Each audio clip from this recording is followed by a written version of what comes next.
Hello. Oh, whoa, wait. There we go. Hello, ladies and gentlemen, and welcome back to Utter Construction. I know.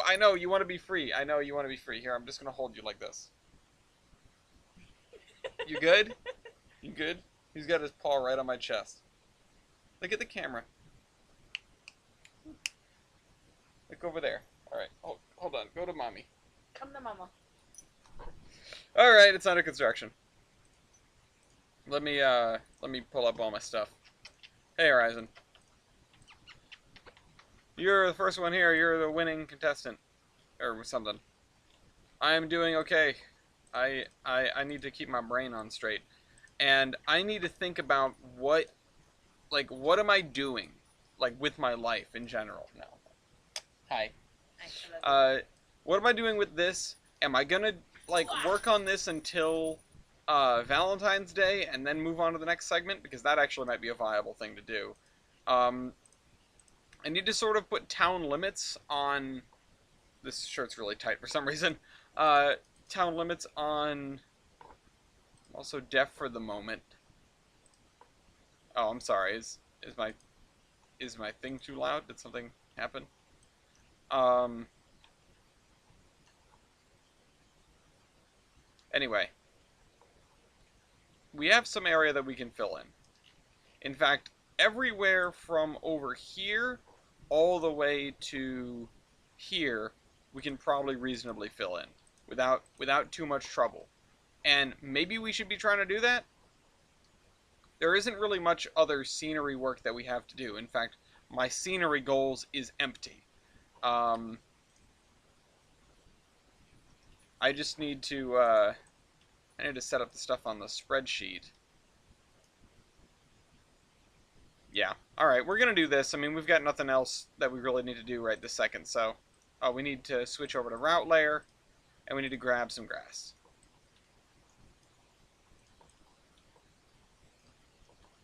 So, hope everyone's having a good week. It's first week of February. The groundhog said there's going to be more winter. I'm cool with that. I don't. I'm not superstitious. I don't believe in any hokey stuff most of the time. But if a groundhog says there's going to be 6 more weeks of winter, I can get behind that. It's what I want to see. So we've got that going for us. Meanwhile, the other groundhog died, the New Jersey one, which is fine because it's New Jersey. Nobody cares anyway. Sorry, Vert, if you're listening. I hope you understand. Here's the thing. This is a really shallow slope over here. Hey, Mopac. Uh, Groundhog made me use an axe. Careful with that axe. I mean, are we just gonna roll with it and just sort of... Well, here's what we're gonna do. I guess I'll just make a sort of... I'm gonna have to get interesting with the texturing over here because of the way the terrain looks. And just the way it works. I mean, this is practically a beach. It's so close to the water. Groundhog gave us 4 to 5 inches of sleet. Yeah, actually, that's always been my question. Like, the groundhog's supposed to say when winter, how much more winter there's going to be. If the groundhog says winter's over, that means effective immediately? I'm not sure I've ever realized that. Because that's kind of lame. I mean, we only got our first real snowstorm, like, last weekend. So if winter was over now, that would be really disappointing. Unfortunately, the snowstorm before that, which I guess was not a real snowstorm by my own measure, is the one that flooded the basement real bad. So I've been going down there periodically and checking. What have you got? Oh, you got the peach cup. I should have grabbed seeds. You found seeds? Yeah. In your peach cup? Yeah. Congrats. And I spit it out. Okay. Quitter. I was gonna grab a pear cup before we started this. Want me to grab you one? No, I'm not gonna be sucking on a pear cup on camera. You can do that. I won't. Honestly, I figured you wouldn't because you'd be embarrassed by people watching you eat. I always feel weird about that whenever we have an episode of this where dinner is done in the middle of it, I almost always turn my camera off. I turn my camera off, and of course I let something automated run because number one, I don't really want to be on camera eating. I mean, it's not like people haven't seen me eat before. I don't exactly try to hide it, but it's kind of a weird thing to just watch somebody eating. Uh, if you're not eating, hey Shoreline. Um, but you know, oh crap! I went way past the line. The line is here. Get out So, of the trash. the great ice storm of '09. Well, have fun with that. Tomorrow might be some serious ice because I know it's gonna hover right on the cusp. Hey, bang. Yeah, I mean I read it. That doesn't mean I understand it. Mukbang. Can you get out of the trash? He's just so used to hanging around me. Did Ow, that was hard. Stop hitting me then. Maybe I want you to hit me because I'm trash. Gloria's mad at me now.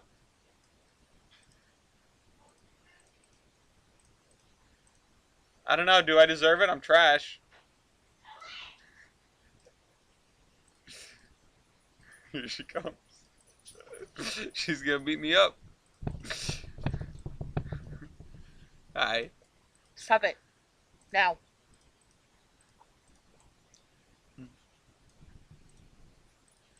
Something's gonna happen. I'm gonna end up going to the hospital.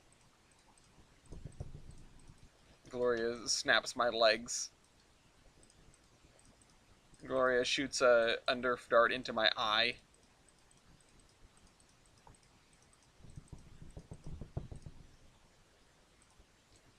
Is that one of the good ones? Is it gonna stick? No. Did you lick it first? I put spit on it. I wasn't gonna lick it because they look dirty. Can you pick it up? I don't know where it went. Oh, it's It's on my foot, yeah. Lafayette. Lafayette? Please don't die. And please nobody die in the snow and ice storms. That would be cool actually if nobody died. You know, I feel like this would be a lake. Although, hold on. I need to check a level over here. Also, there's always a possibility when I put down water like this that it's close enough to the other water that they merge. Okay, yeah. I mean, this is just like a depression. It would probably fill with water.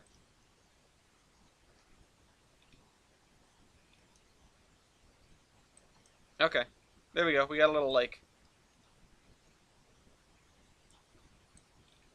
I kind of wish I could put in the tiniest culvert pipe here.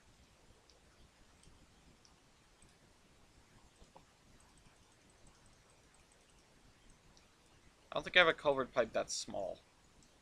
I've been in school since Monday. Jesus. Lucky you. I don't know how I survived the Big E, honestly. I don't know how I made it back on Saturday in particular. And Shoreline was there. He knows. He knows it was hell.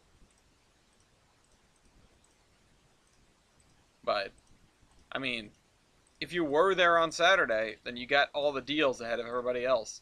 Hell, they should have given us, like, discount cards for coming in that weather. Not that I would have used it. I didn't end up buying anything. Well, okay, correction, I bought one thing, but it wasn't for me, so it doesn't count. Yeah. I think I had to shovel more snow than I ever have before, and that's saying something.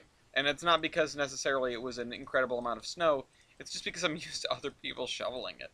I mean, I would shovel when I was at home, but last time we get a crazy snowstorm like that, I was too young to worry about it. Um, my dad did all the shoveling. And since then, I was away at school, and of course, the school did all the shoveling. And, you know, yeah, I'm glad you didn't get into a car crash. I almost got into a few. But, I mean, by and large, it wasn't too bad for me, considering I was in the wagon, which is a little bit better in the snow than the sedan, but isn't very good, I would say. Not that the Swedes don't know how to build a car that can deal with snow, but you can only do so much in a rear-wheel drive car. Um, which is why everything Volvo makes is front-wheel drive now. They curtailed that practice after the 940, or the 900 series. So, no more fun cars. But one of my favorite parts about driving that car is exemplified in something that happened to me the other morning at about 8 o'clock on my way home from bringing Gloria to physical therapy for their ankle. I was stopped at a light. Oh, wait, we do have the smallest culvert pipe ever. Maybe I can use this. Uh,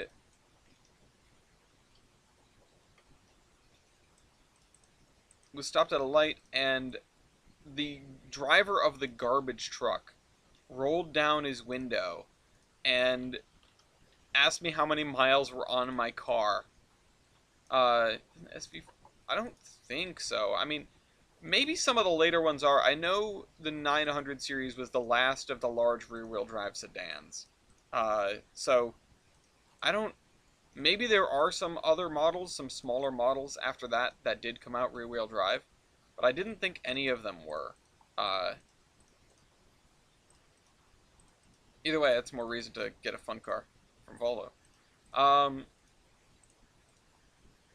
I guess the way it was phrased was very specific to leave room for the other rear-wheel drive models, if that is the case.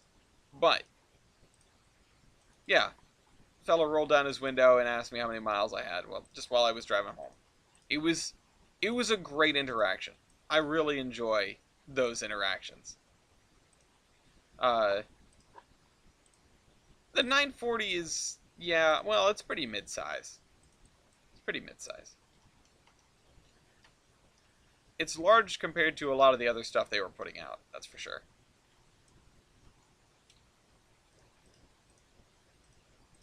All right.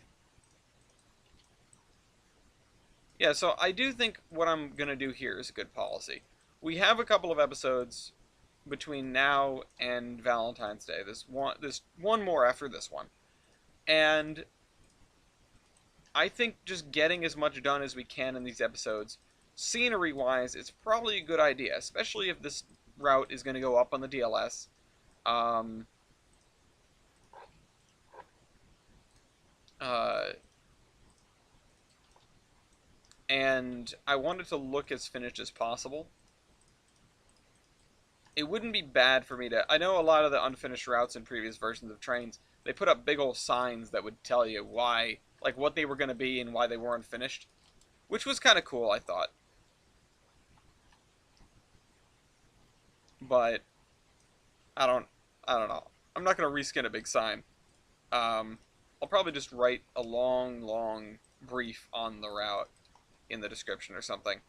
Honestly, I think the description of the route that we have is pretty subpar. It's kind of fantastical. It tells a lot about the route overall, or like what it's aspiring to be, but not about what it is like that. Uh, don't worry, Shoreline. A lot of folks around here might not have been in a snowstorm like that before either. Especially not out in it. You know, I mean, there was a state of emergency in Rhode Island, or a travel ban in Rhode Island, as I mentioned on the podcast, and well, I defied it on the way home. But it was pretty serious. It wasn't like, oh God, there's it's sort of a mid-range snowstorm, and it just seems bad from the perspective of someone who's never been in a snowstorm like that before. It's like, no, no, that was actually a pretty bad storm. It wasn't quite historic or record-breaking, but it could have been. If the chips had fallen a little bit differently, we could have had snowfall records in Boston and the surrounding area. Which, even then, I don't know how much got dropped there. I know that it was pretty windy here all day while it was snowing, and I can tell that because when I got home, it was all drifted up in my driveway. But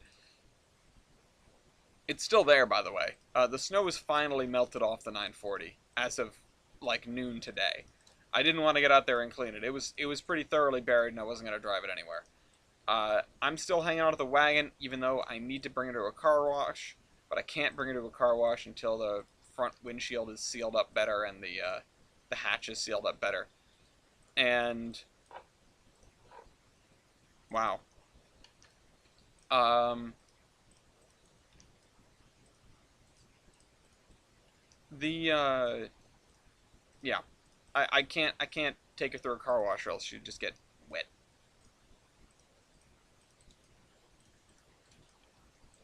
I know I hate to do this because I don't know people a lot of the time, and I seem to miss. Yeah, they leak. The gasket around the back hatch leaks, and I believe the windshield is leaking as well. That might be where the water's coming from. Some of it anyway. The stuff that isn't condensate from the air conditioner, which I found out where that's coming from too. So that's a different story. Anyway, it's funny because they look pretty good, and even when I brought it to Tony and I said, I think water's coming in here, he was like, it doesn't look like it is. But it's got to be coming from somewhere. So, you know, leave it to Tony. He'll figure it out. He'll divine something. Um, Mopac, were you at the Big E? And, and if so, did I see you? Were you one of the folks that I did see? Because I have a tough time knowing who means who. What means who. The different usernames scattered across the internet. Um, if you were at the Big E and I didn't meet you, that's a shame. I wish I could have.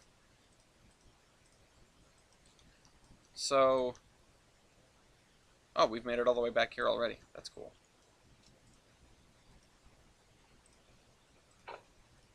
Yeah, and it doesn't look that hard. I looked, and it's just like you need to fit it into a groove, at least for the back hatch. Um, Not the end of the world, but I'm still not gonna do it myself. I would if I had to, but I don't have to. I've got a guy, and there are some things that I will 100% do by myself, uh, or that I'm okay with doing by myself. Changing tires, etc. Uh, but nah, I'm not gonna sit down and try to figure it out and screw it up possibly spend my money on that. I've got somebody who can figure it out for me and screw it up for me. Uh, oh, okay. Okay, I was gonna say, it was pretty intense. Should have directed people to the Springfield rail cam during that whole catastrophe. Honestly, I should have visited the Springfield rail cam, and I would have if it weren't for the weather, and the fact that I was kind of in a rush. The Saturday I was in a rush to get home because I wanted to make the podcast, and because Gloria was here alone, well, alone with the dog, and it was still storming, and it could have been, you know, could have been bad enough to knock out the power. Thankfully, wasn't, but it did take 4 people to remove one wheel, but that's because those nuts were caked on there. Uh, since then, I've had to replace tires, and since all those wheels have come on and off within the last, year or so, I can do it myself with no problem. Uh, it, it had just been so long since those tires had been replaced that the wheels, the nuts were just frozen onto the bolts. So, it wasn't our fault. It's not like we were incompetent. We just, I don't know. Yeah, I mean, we bent the damn thing trying to get it off. So it wasn't a problem of us. It was a problem of hardware. That's not me trying to fill in for my own incompetence. At least not this time. So, yeah. Uh, would have paid a visit to the Springfield Rail Cam if it had crossed my mind, if there weren't other circumstances. Both days I was trying to get home pretty, pretty straight away. Well, on Sunday, we stopped for dinner, and then I went home, and then we made a very late podcast. Our waitress was gonna kick the shit out of one of the cooks. Yeah, that was pretty great. I really wanted to stop her and be like, yo, we got you. Do this.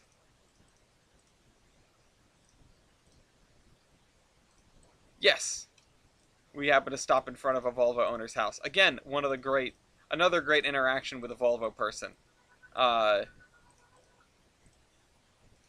like, there is like a more of a bro section of the Volvo community, but I feel like it's a smaller parcel relatively than most car communities because there's no like headlining Volvo sports car. There is no car in the Volvo lineup really that you can pick, and the stereotype that comes to mind is something other than geography teacher. Um, One of the podcast fans, I have to wake up at 5 a.m. next morning. Yeah, no, I understand that. I did at one point consider taking the train. What you doing? All those erasers are probably dried out. In the future, I may consider taking the train and staying overnight and things like that. I mean, I wouldn't say they're non-standard. They're a different standard. They're just slightly smaller. Well, I guess, it's probably like a European standard versus American standard. It's probably like something in metric versus something in imperial. Turbocharged Volkswagen Bug. That sounds awesome.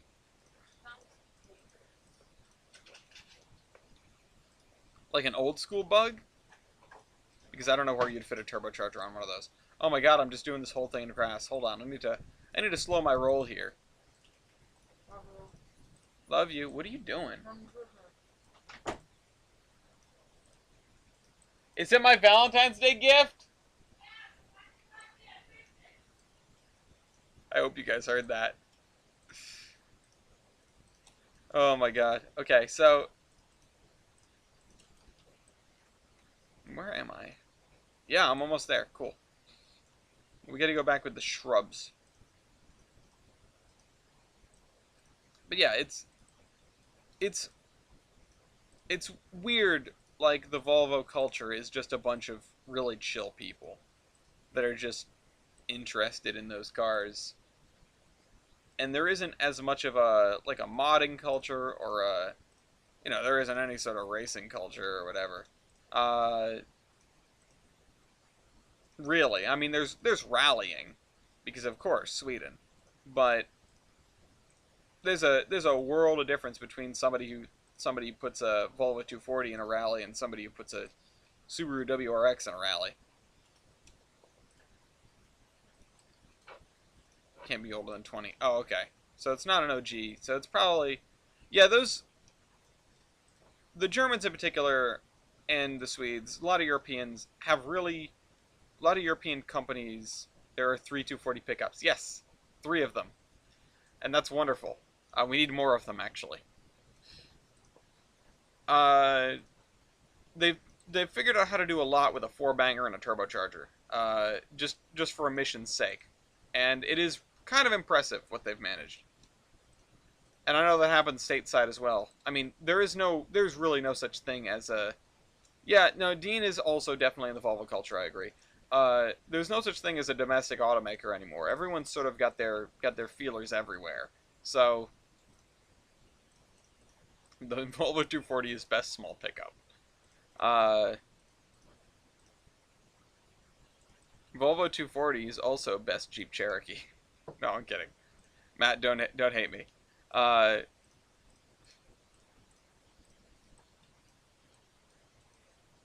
But oh man, almost there. I just wanna, if I can do these two chunks,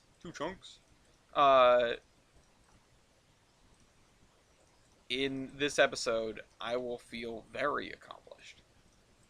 I need to fill in these little gaps here. Going through our Bane yearbook. Oh God, I gotta respond to Emilio. Um, I gotta respond to so many people. There are people that I just, I am a terrible, terrible texter. Okay. Okay, so now we need the shrubs. Oh, it's not on this side. I need shrubs on track side.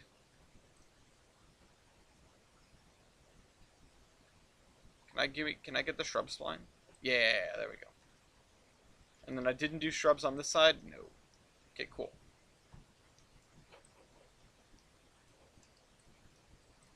We're gonna fill this in. Should have had like a trolley park here. That's something that I gotta do. I wanna see a 240 turn Jeep, I just don't wanna...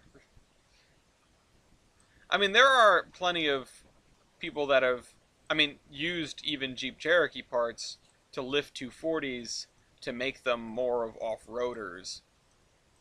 Again, it's less of a like, oh, let me see how far I can lift this car. It's like I want to take this 240 to a campsite. Uh, and I mean they'll comply. In general, they've got pretty decent ground clearance for a 93 wagon, especially one of their size. But yeah, I mean sometimes you need to go a little more than that if you're going off-road, like really off-road. Um, can't tell you how many times I've, you know, bottomed down on something stupid while I was trying to get down a dirt road. I mean, I beached the 940 once, and by that I'm... Oh, whoops, I need to get the inside of this here. This whole thing has got to be grass. By that I mean I managed to run the back end up onto a rock to the point where I could not drive away. Not my finest moment. But, you know, do be like that. 240 crawler. Gets one of those, like, angry grills for Jeeps and puts them on 240. Absolutely, absolutely cursed. Nobody do that, please. I'll, Here's how you would do that on a Volvo. You'd take just, like, giant, angry, like, Groucho eyebrows and put them over the big lights. Over the big headlights. That's how you'd do it. I bet that would look hilarious. It's your geography teacher when you don't do your homework.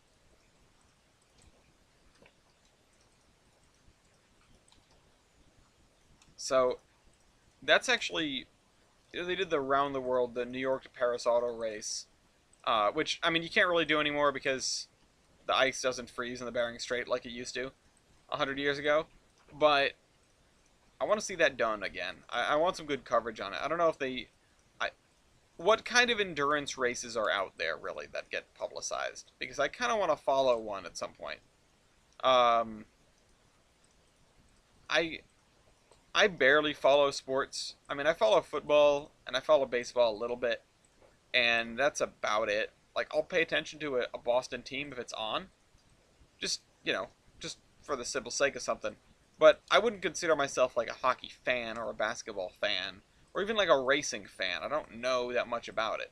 I like to see cars go fast, but that's about it. I don't mind seeing a car bombing through the woods in Maine because it's just freaking cool. I mean, how can you diss that? Uh, so like, I don't know. I don't know. It is the way it is. Uh, but I would love to Lemons rallies. Okay. Um,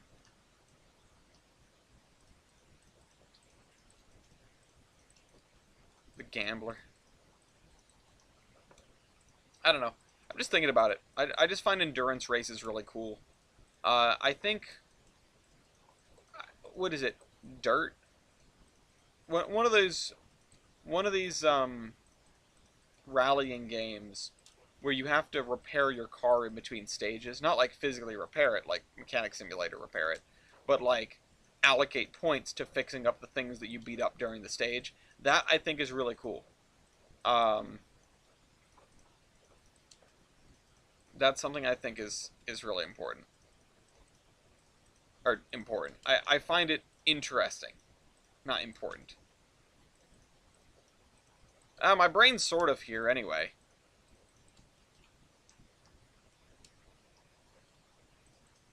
I just want to get this done. I want to get this done. I think we've got one major industry to patch up. We need to figure out how to do it, and that's kind of it. Um, and I'll release this, and I'll release it with the disclaimer that it's not even remotely a finished product. Maybe I could make a seated version, like a properly seated version with engines in the engine houses and stuff like that. But by and large, it's not a complete route. It's just if you want to play on it. I'm sure most people will be getting on it uh, on quick drive, something like that. But it's just a 30 miles of main line going different directions. So, and do with it what you please. But this will be my Valentine's Day gift to the world, perhaps. I don't have an actual. Oh wait, I do. I'm getting blurry the headphones. I was like, I don't have an actual Valentine's Day gift prepared. We're going on the dinner train, the Essex Clipper dinner train, the steam-powered Essex Clipper dinner train. I wonder if it's gonna be 40 or 97 in the on the head end of that. Probably not 3025 because they're saving her. As mentioned in the podcast, they're saving her for when they need all three, which is Christmas time. So it's going to be neat. I bet you it's going to be 40 because 97 is still, I think, a little iffy. 3025, obviously not for reasons just mentioned. I don't know. I'm looking forward to it. I hope it lives up to the dinner train hype. I actually have heard that the Newport dinner train is pretty good, despite appearances. It's pretty tasty. Um, and I talked at length with the guys from the Rail Explorers about prospects and about their operation. I mean, they were probably the guys there that were most there to just advertise, because it's not like they have a big message to the foamers.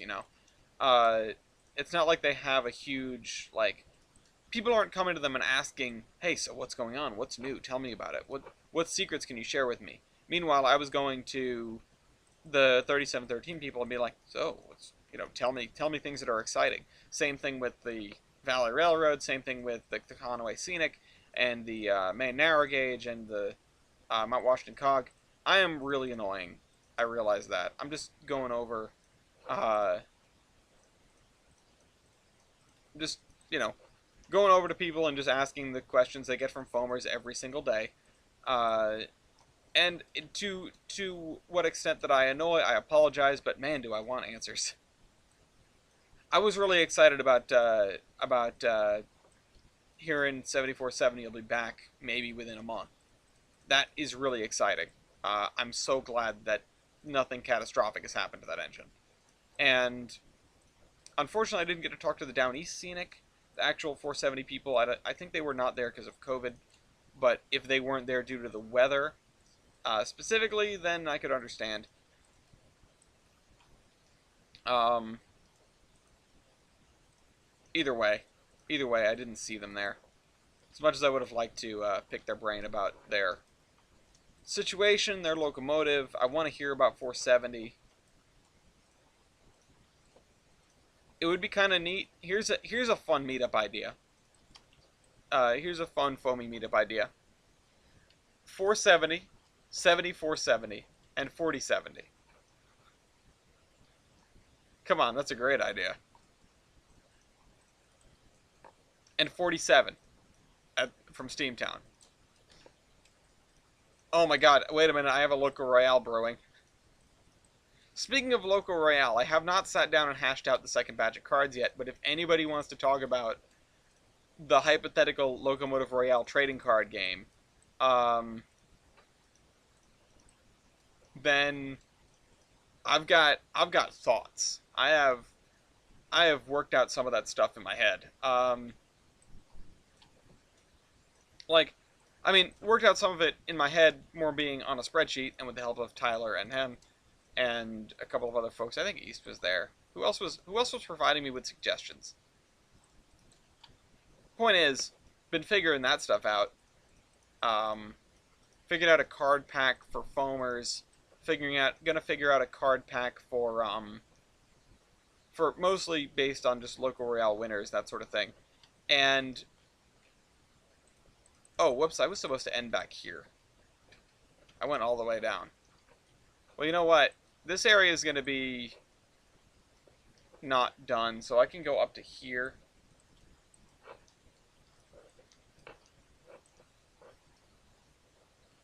All right. Anyway, yeah. So Locomotive Royale trading card game. I mean, the gameplay wouldn't really be any different than Local Royale as we know it. That's the point, right? I'm not making a new card game. This isn't going to be Yu-Gi-Oh! Duel Links versus Yu-Gi-Oh! Master Duel. It's not going to have a different rule set or versus the card game. Uh, it's not going to have like anything.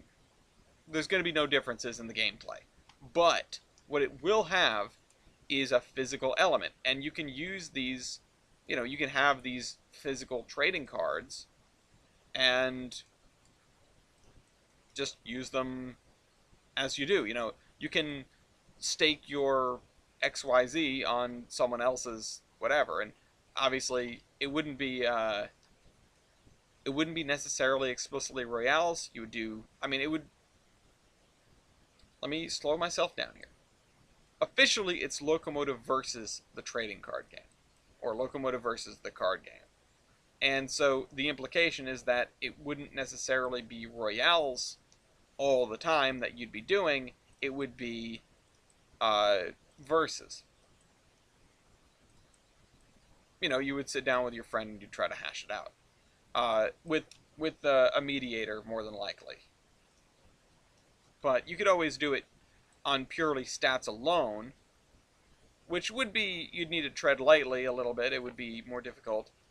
It's better to have a mediator if you're doing stuff like style points, because unless they're, purely, unless they're ones that we have absolute precedent for, I could see a lot of arguing.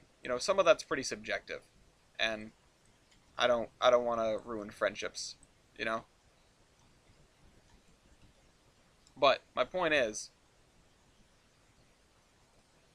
card packs. I found a way to produce them, which, I mean, it would be a little bit tricky. I would have to manually pack them myself, but if I can get a bunch of 3x5 envelopes, so like these would be index card sized things, because you're not going to write the cards are going to have all the locomotive loco based stats on them, so you can play on the fly. You don't need to look anything up.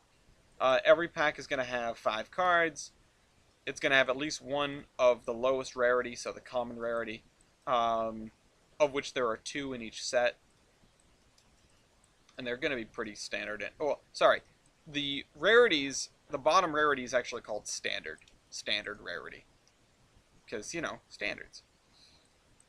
Although the first card pack doesn't, the set we devised actually doesn't have anything Pensy in it. You'd think that would be antithetical for me. And originally I was going to have a T1 as one of the legendaries, which is the highest rank, or highest rarity. The rarest rarity. Meanwhile, the other rarities are Class 1, 2, and 3. Class 1s being the most rare, Class 2s being the most mediumist, and Class 3s being the most rare of those bunches. I don't know. I think, and I was thinking about, like, okay, how much is it going to cost to make the cards? How much is it going to cost me in labor to, like, make the card packs? And then, of course, how much would I be able to sell these for and actually, turn something around on them? because I don't know if that would be feasible. Um, Even if I'm doing it like, you know, where I'm just breaking would that be feasible? I mean, would somebody pay $5 for a card pack? I don't know. Uh, because that would be the closest I might be able to get to breaking even. And I haven't crunched all the numbers yet, but yes, exactly. Well, here's the thing.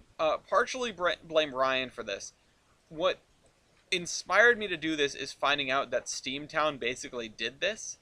They effectively had sort of, I they weren't explicitly trading cards, but they were just like stat cards. And I went, hey, we have a use for stat cards, and it devolved from there. Um, so yeah, Locomotive versus the card game. I have not designed the cards yet. That is my next big hurdle. I need to figure out how to fit all the stats on the card. And of course, all the other relevant information like what is the rarity of the card, fit a picture of the it's going to have a picture of the engine on the front, rarity, white notation, locomotive road name, road number, and class. And you know, then on the back is going to be all the stats that you can't look at. So yeah, Foamer pack first, Horseman packs, or Iron, not Iron Horseman pack, although that's an idea. Royale pack second, Iron Horseman pack third, or Little Engines that can't pack third, which would be probably a lot of 2-foot narrow gauge and other small engines. Uh, So that's my thought process. And again, I need to sit down and crunch some numbers. I need to figure out how much it might cost to do such a thing, and how much I have to charge for you know to send them along, including getting envelopes and getting whatever you call it, getting envelopes and getting the blank cards, because although every deck is supposed to have a rules card which is blank on the back for keeping track of points and stuff like that. So, yeah, that's where I'm at. Um, Charging $5 a pack probably wouldn't cut it because of the rules cards. It would have to be maybe 6. But if I'm printing tons, that at least brings the cost down a little bit, cost per card. If I'm printing, so a a batch, and I should have been calling them batches from the beginning because that's what they're called. A batch of cards is 500 or 600 if you count the rules cards. So 600 cards. That's a batch. And so that, on the face of it, $600 because, well, uh, that's, they're about $1 a card on Vistaprint. At least right now they are. And they're $1 a card if you're doing in batches of 10. If you're doing a batch of 100, they're a lot less than $1 a card. So that knocks the cost down for the rules cards. It also knocks the cost down for the common and the every rarity that isn't legendary. It brings the cost down a little bit. The legendary cards, there are only 10 in a batch of each, and you have 2 legendary cards. So a batch is 500 cards. Again, I'm not counting the rules cards in that. Batch is 500 cards. Each pack has 5 cards. So that means there are 100 packs in each batch. Each pack is guaranteed to have a common,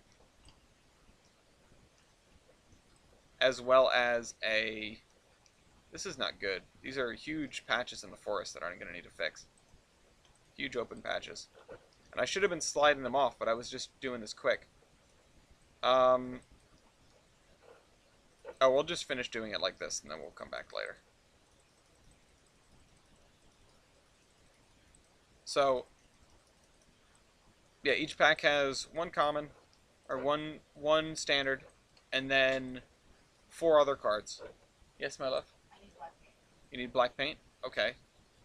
Do we have any black paint? Oh, you okay? I was gonna say I thought you had black paint. Uh, gotcha. Um, well, put it on the list, I guess. I don't know where we're gonna get black paint. Okay. Or Amazon. I don't know. I've really embraced the Bezos lifestyle. I know I shouldn't, but I pay for Prime, so 2-day delivery. Who pinged me? 2 people pinged me. Not worried about it right now. It's not in important places. Um, yeah, well, I wasn't taking suggestions from the audience. I appreciate it, though. I just want to know where Gloria wanted to get black paint. Also, now I'm playing the Home Depot song in my head.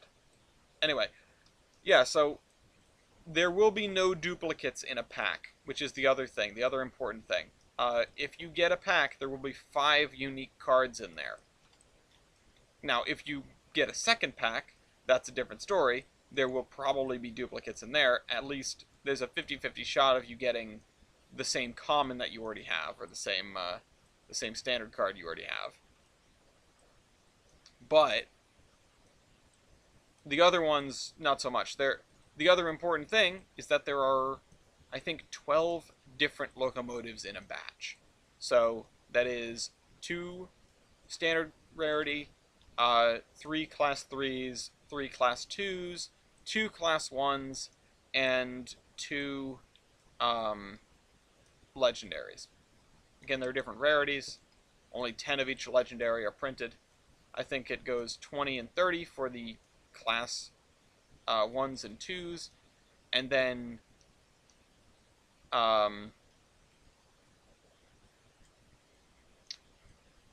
40 and it actually might just go 20, 30, 40, 50. I'm gonna trick the 9th graders to think they're buying Pokemon cards off me. Jesus, that's pretty funny. Let's move that out of the way. I want to look it up. I wanna see what they're supposed to be. Although I don't know where my phone is. Oh, it's over there. I moved it because of the speakers, the noise, and let me just check really quick. While that loads, I'm going to continue, of course. We've got limited time. It's already almost 8 o'clock, and I'm still playing with trees over here.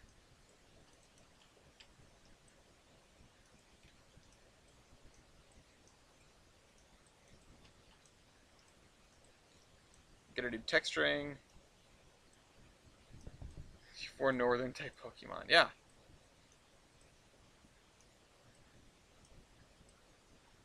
It's like, no, I've got an 844, and I bet you I can beat your,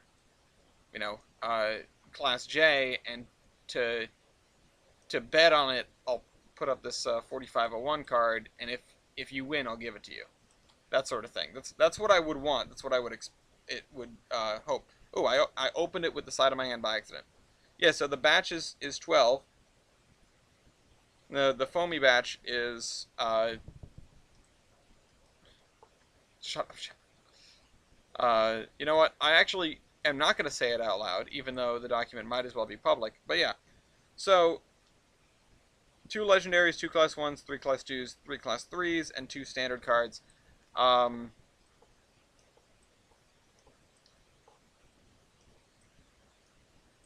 mean, maybe I should talk about it. I don't know. I don't know what kind of secrecy this demands, if any. But all of the engines I just named are engines that are in batch 1, which is the Foamer batch.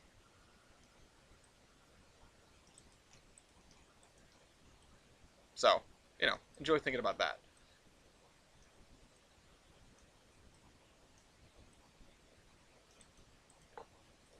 Is there any card that you think is not the rarity it should be, or a train will not be the rarity you want? So, we ran into an interesting problem when we were doing some concepting and like figuring out the rarities of different things, which is that you have to gate really good engines behind rarity barriers, even though I wouldn't want that to be the case necessarily. But you've got to. You can't throw in a Q2 as a common.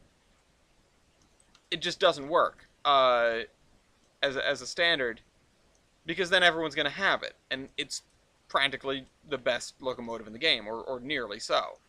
You can't throw in the AC9 that won the Royale of Royales of Royales as a common. It's just not going to work. It's bad game design. And while at the same time, I'm not really too worried about game design, I'm more worried about making Fulmer trading cards, and doing it by way of Locomotive Versus is just a handy way to make that happen.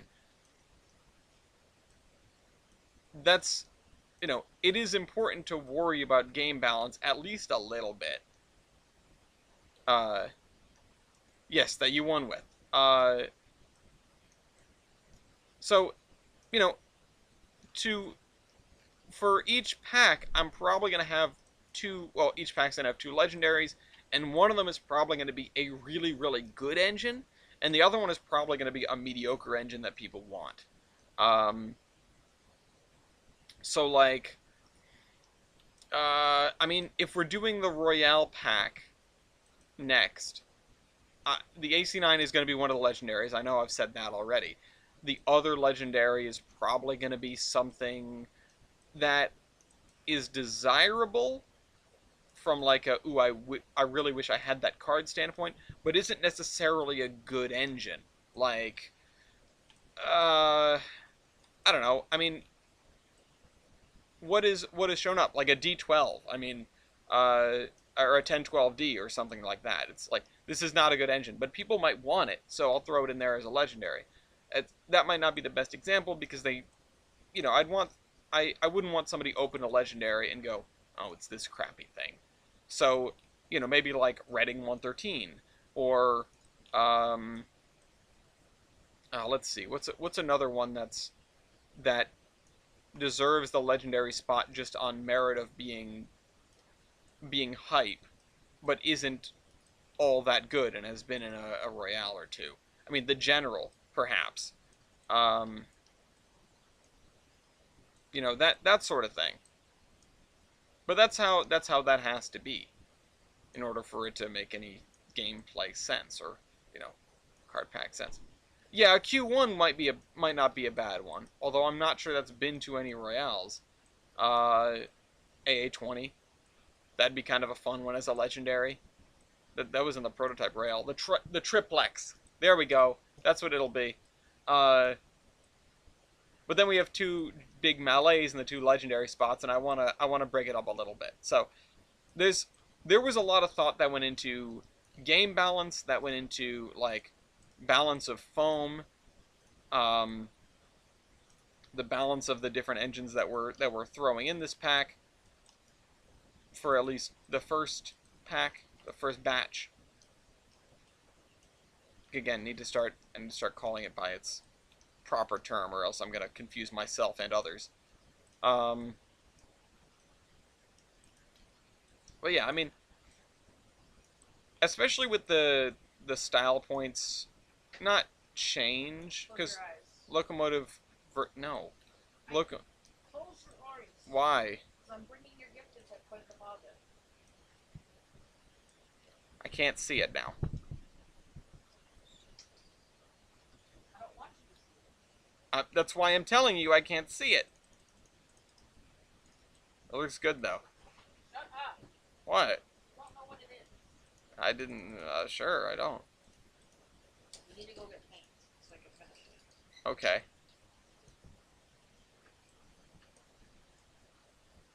Love you. I know I am. I'm your pain.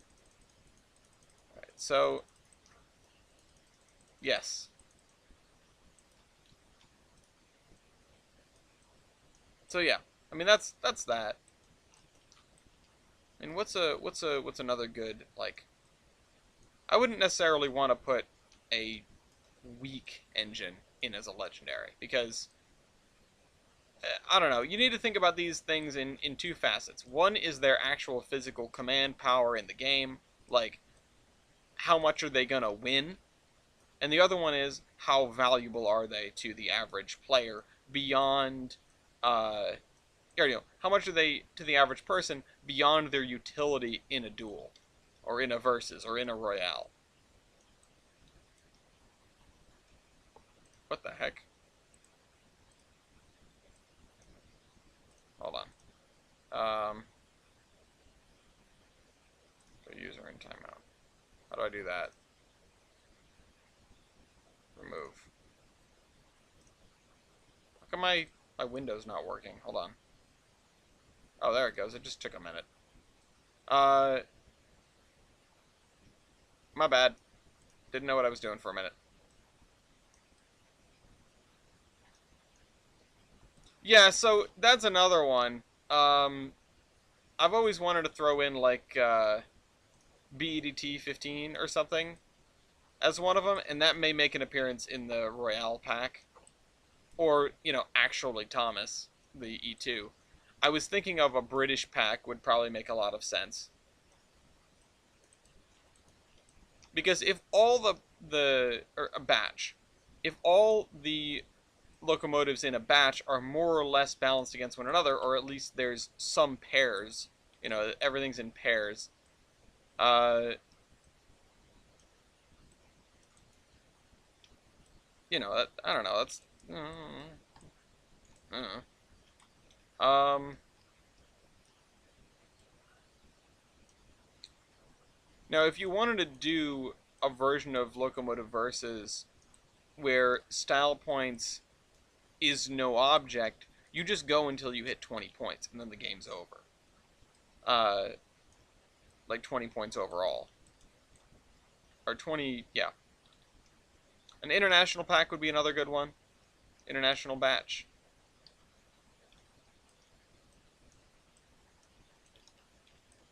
I don't know, there's lots of stuff you could do. There's lots of stuff you could do that I bet people would be, you know, interested in. I mean, part of me wants to do like a Kickstarter or a GoFundMe or something for this because, yeah, if I can get 500 bucks pledged, then I can confidently make these packs and not bankrupt myself. Uh, and it would just be, I mean, it would have to be on like a pre-order sort of system. So if you pitch in $5 or $6, however much uh, I decide that a pack is gonna go for, then you're guaranteed one, and then when there are enough people, it hits critical mass, and I go and I print them all and I make the packs. I mean, it would make sense to me. It would That would be the way to do it if I was going to do it, probably. I mean, I could always do it informally through just like, you know, writing down pre-orders and taking $5 from people and squirreling them away in an account until it hits the right amount that you know, that then we can go make stuff. But it would be easier to do it on like a public forum, especially if we could then advertise it, through other Discord servers and channels and people and events, and like, then really get people interested. Okay, so yeah, golf game mode. Here's the thing. You could do whatever game modes you want with that.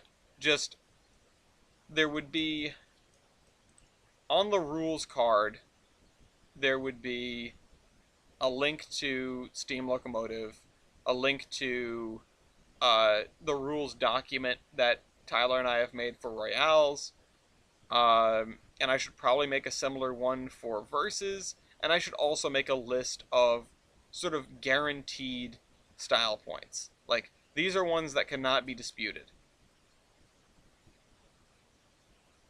so that you might be able to use them. And it would probably be a relatively short list. Well, I don't know. I don't know how short a list it would really be, but hopefully it wouldn't be that crazy long. I started writing one out at one point, and it it got too long.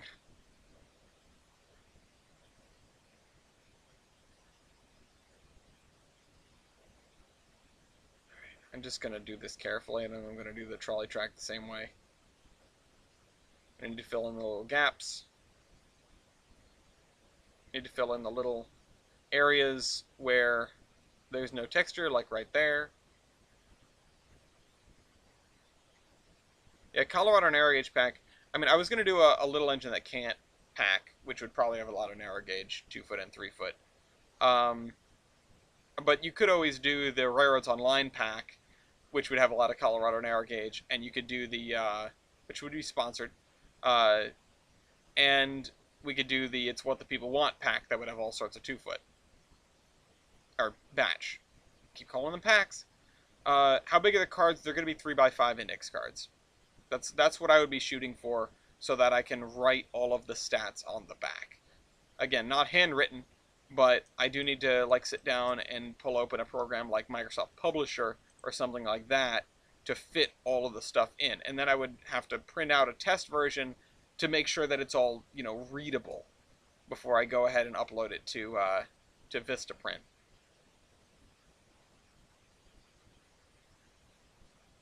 So, there's that.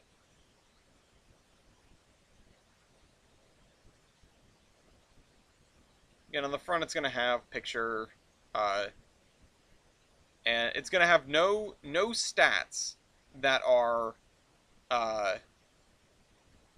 callable. The back is going to be all the callable stats. So it's not like you're going to see year built on the front. You're just going to see road name, road number, class, designation, and oops, and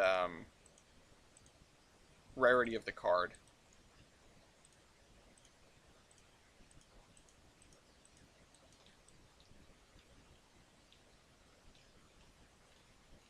Which I haven't figured out, like, if rarity would be a certain set of colors.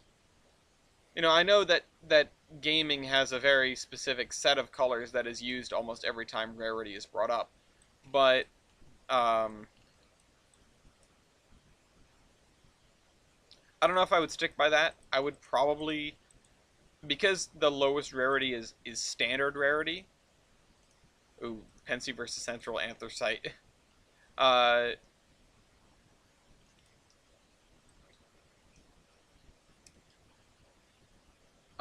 what the heck was I just saying? Oh yeah, the color scheme for them. Because I would probably lean into, like, iconic road colors for class 2, 3, and 1. Uh, I don't know what the most iconic ones of those colors are, but I'm definitely not doing armor yellow. Um,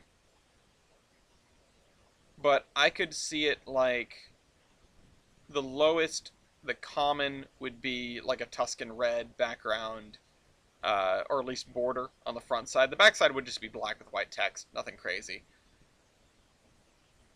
And then class 3 like a G&W orange, class 2 like what's a really famous class 2? Those are always forgotten. Um, but I might do like a blue, like a light blue, like a Bankruptcy blue, or a whatever the uh,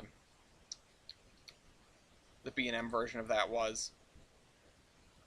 And then for class 1, maybe like a Burlington green, like a BN green. And then for legendary, probably some sort of purple. Because it is legendary. Yeah, no, armor yellow is... No, can't do it. Can't deal with it. Don't like it. UP sucks. Hate UP. All my homies hate UP.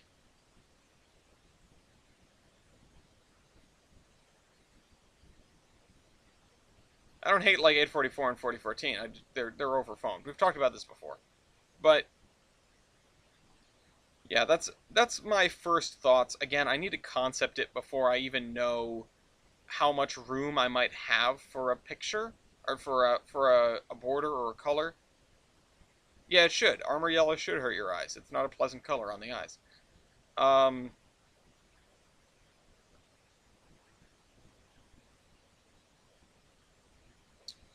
yeah, I mean that's what I have to say about that. It's going to come down to how those cards look. And once I get to designing them, we will see. We will see. I think the biggest problem is going to be fitting all the stats on the back. I'm imagining that it's going to be two columns, but there are just so many stats. I don't even know how I would manage. Unless I turned it sideways. I mean, I could put the two columns down, like, you know, just make them sideways so you're holding the cards sideways. I mean, I never even thought about doing the cards in a portrait instead of in a landscape, which might be a better idea. I don't know, I'll have to investigate both. I wish I had the time to do that right now. Just sit down and bang some cards out, or some basic card designs. Naturally, my go-to, like, test locomotive for filling the stuff out has been 3254, which is another one where, you know, would I like it to be legendary? Yeah. Is it a good enough engine to be legendary? Kind of, probably, maybe. Uh, it's not a bad engine. It's definitely not the worst engine we could put in a legendary spot. It's definitely a famous locomotive, for foamers anyway. But, like, I don't know. Do we give up a legendary spot for that, or do I just throw it in like class one? Because to me, an engine like 3254 belongs either in a legendary spot or in a common spot. Like, either everyone gets it, or it is the most sought after thing imaginable.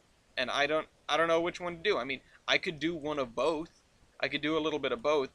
Because one of the things that I sort of concepted was that um,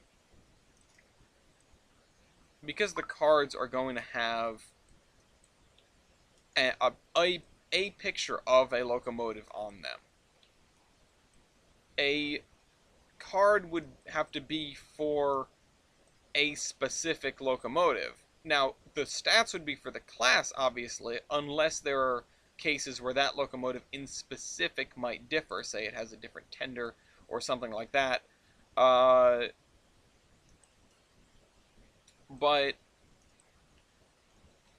by and large, it would, I don't know, it would have to be like, it would have to be dedicated to a specific locomotive, but then you could make multiple cards focused on the same class with, you know, probably the same stats but different rarities. So you could have 3254 as a legendary and then 3377 as like a class 2 card down the line, so that, yeah, the people that didn't get 3254 can still get an S1B Mikado, a CNS1B, but it won't be necessarily the one. Um, yeah, variants. I mean, yeah, that would basically be what I mean. Or that would be a way to do it, or a reason to do it. If you have, say, a J3A that's streamlined, or a uh, Reading Pacific that's streamlined, yes, I agree. It's a perfectly average locomotive. Perfect average locomotive, and that's why I wanted to throw it in the pack. But anyway, um, the other thing is you don't necessarily have to always play with your best card, right? You could play with, like, okay, I'm gonna try to beat you with a smaller engine this time. Uh, Batches based on builders would be a good idea. That's another good idea, yeah. Um, Extremely generic, yes. And yeah, so you could have the streamlined version come through as like a legendary, and then a non-streamlined version come through as, like, you know, something less than that, a class 2, a class 3. Um, oh, that was the other thing I wanted to look up, which was the number of cars in each one. And also, I get another ping. What do you people want? Oh, again, not at an important place, so I'm not going to check on it right now.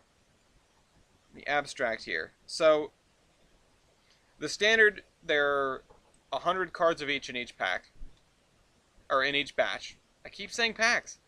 Um, Engines have been sunk as legendary. Yes, B&M 3666 is a legendary engine. I'm down for that. Uh, That's a great idea. I love it. And I mean, you could have packs based around individual railroads. You could have packs based around like locations or circumstances, like if they're all or batches, like if they're all sunk, um, that sort of thing. You could have just based on wheel arrangement, like an entire batch of Pacifics, which would be interesting to try to balance that. Uh, Probably common, you'd get some either very common Pacifics, like say a K4, or some very sort of Pacifics, like say a K4. Uh, and then you'd have like Mega Pacifics and such towards the end of it. I mean, you'd have I don't know, other good. Whether I mean New Haven I4s and B&M 3713 up there as really good Pacifics. I don't know. Batches for fuel type, that'd be an interesting one. Multi-fuel engine batch. Interesting thought. Um, but yeah, so out of 500 cards, 200 of those cards will be common card or standard cards, broken out into 2 runs of 100 for each engine. 3 runs of 50 for the Class 3 cards, and then Class 1's 30, Class, which there are 3 of, Class 2's, which there are, sorry, Class 2's, which there are 3 of, 30, Class 1's, which there are 2 of, 20 apiece, and then Legendaries, which there are 2 of, 10 apiece.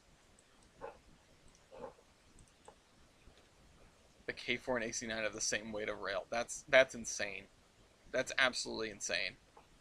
Uh, it still blows my mind. The other thing that blew my mind is I was doing some research the other day, just in the middle of a discussion, and the K4s are closer in age to the Cookie from Railroads Online. That is 1914 for the K4s, 1884 for the Cookie, than they are to the final production run, or the production run of the T1s, which is in 1945.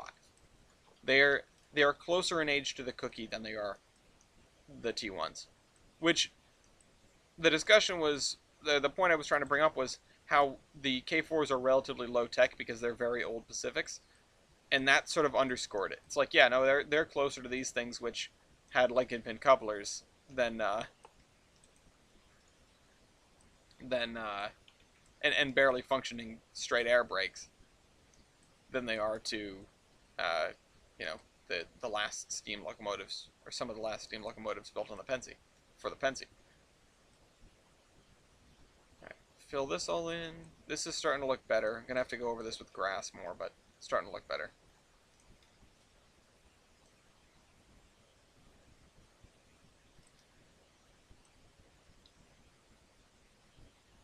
I'm really going to spend 2 hours on this section, which, I mean, is a good thing. I have this filled in, and that looks really good. Wow, that looks really good. But,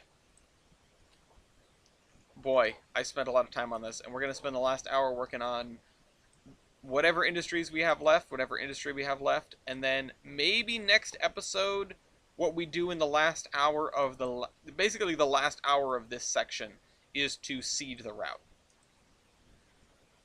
And that means no automation yet, just throwing down cars. The other thing I would like to do before this comes out, before this is released, is to fix the trolley problem, to make sure the guy throws the switch. But yeah, that is a like a in between episodes sort of thing, maybe, or it's a next episode sort of thing to just check. I know I want to do the 24-hour thing, but I need to make sure the end of day thing works first. So if I come back to it and things are screwed up, I know it's not just exclusively from that. That it's got to be something else. So, you know, we'll figure that out.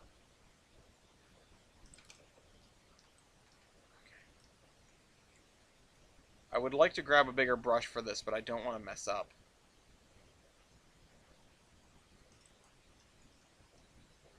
And also, I'm missing those big chunks of missing forest. I didn't fix them yet. They've got to be over here somewhere. I think they're down there.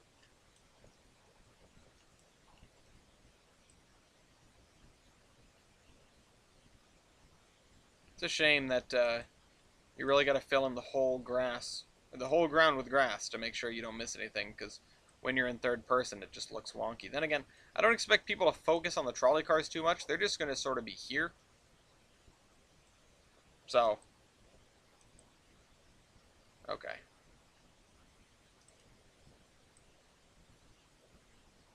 The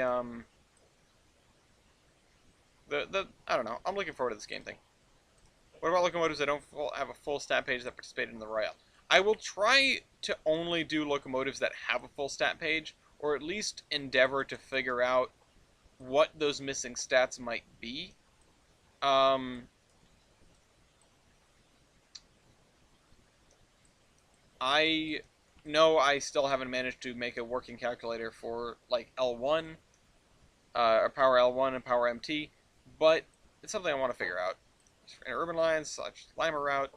Yeah, no, there's a million ways we could do different batches, and I'm sure they would pique different people's interest. Um, we just sort of have to be careful not to saturate our own market, I would think, because if I start making too many batches of too many different things, I mean, again, add a guess, and I could do this math maybe right at the end. If we want to stay a little bit extra time, I could sit down with Vistaprint and do the math on how much a batch would cost to make. But I don't want to make too many batches at once or plan to make too many batches at once because, obviously we're going to have a situation where we're trying to fund all these different batches and people are only willing to pony up like, $5 for one pack or, 10 for two if you really want to try to get both of the commons. And I don't know, it's just not going to be it's not going to be viable. You're not going to have enough people that want to do it in order to make it happen. That want to fund, 4, 5, 6 different packs. 3 packs would be as far as I'd go. Yeah, so yeah, that makes sense. I mean, I would probably buy a couple, but of course I'm the one making them, so it would just be like I'm eating my own profits by just making them and pocketing them. Uh, because I would love to take them to former meetups. If it became a big enough thing, I would love to have, sit down in a booth at the Big E and just see if I could trade cards with people. If we get in an imaginary future where there are 10 different batches out there, that is 120 different locomotive cards to collect. And presumably, in the first 10 batches, we might not have, uh, we might not have a duplicate. So that's 120 different unique locomotives that you can collect. And that would be cool, if you ask me. Again, just from a card collection standpoint, where, gotta catch them all, gotta have them all in your binder. I don't know if I assume they sell binders for index cards. I had initially thought about making them normal playing card size, but that's just too small. You need a magnifying glass to read them, and if they don't have all the stats on them, then I feel like they're less interesting. I would vastly prefer that they have all the stats on them versus not. Even, maybe if I've got to leave off Ellis D'Amelio's weight computation, that's not the end of the world. But yeah, I mean, the other thing I could probably do is try to print just an Excel spreadsheet of the different things at 3x5. If I have to abbreviate stuff, that's also okay. Um, like min WT of rail, that would be fine. Yeah. Again, the goal of the thing is not necessarily to make a card game so that people can play Locomotive Versus at the Big E. It's to make a card game so that you can have all your favorite locomotives in your pocket. Uh, that was my initial thing. Again, the Big E, or sorry, it being a Locomotive Versus thing is just sort of the MO. It's the delivery method. It's we're going to make these, and, they're going to be what they are, and we're making them ostensibly because of Locomotive Versus and Royale, but really we're making them because we want to make a locomotive trading card game. I need this grass.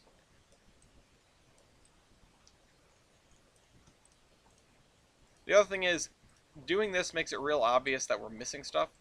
And yeah, on a 3-hour show, I can control myself and I can say, okay, I'm going to do an hour and a half on this, and then I'm going to do some on that. And maybe that is what I'll do if I find this to be too...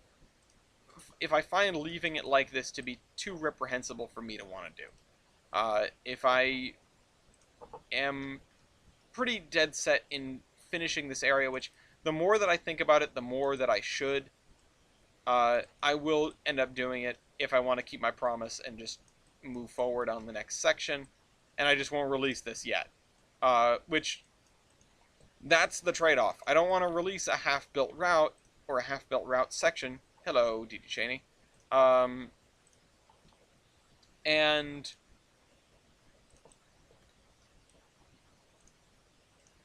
if I move on to the next section and I continue building that before this is done, then I exacerbate my problem, which is not really something I want to be doing. But like I said, anyone can ask me for this on Discord. Just DM me and be like, hey, could I have Tolbrynd? And I'll be like, yeah, sure, here you go. You know, I'll give it to anybody in a heartbeat. It's not like I'm trying to hold it close to my chest. In fact, the more people that have it, the happier I am. Not because I like Tolbrynd, but because if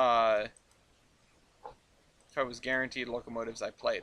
Oh, see, that would be a lot tougher. I mean, you could always buy that many cards and then trade with people.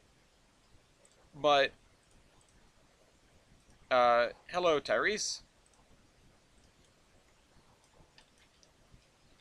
What the heck was I saying? Yeah, no, it does exacerbate my problem if I decide to go on to the next segment without finishing this one that I don't have a release in 19. And that is the other important part of the puzzle that I keep failing to consider, is that we're going to move up to 2022 soon, hopefully, and not only is probably most of my AI work going to go down the drain, which is why I'm not doing AI work right now, yeah, no, you just, you start mailing cards around. You mail the card, mail your trading cards around. Excuse me. Oh, let me trade with you. Okay, let me get a stamp. But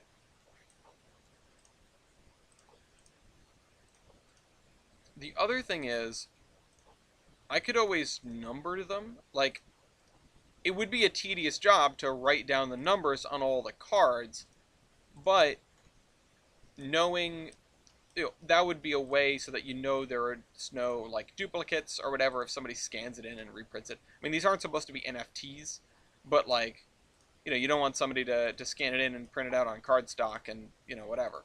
So, yeah, I would probably leave a spot for writing in the number of the card on each card. Again, that would mean filling in 500 numbers by hand, but that's not the worst thing in the world. So now there are, I'm glad I'm talking about this because there are some pieces falling into place in my head.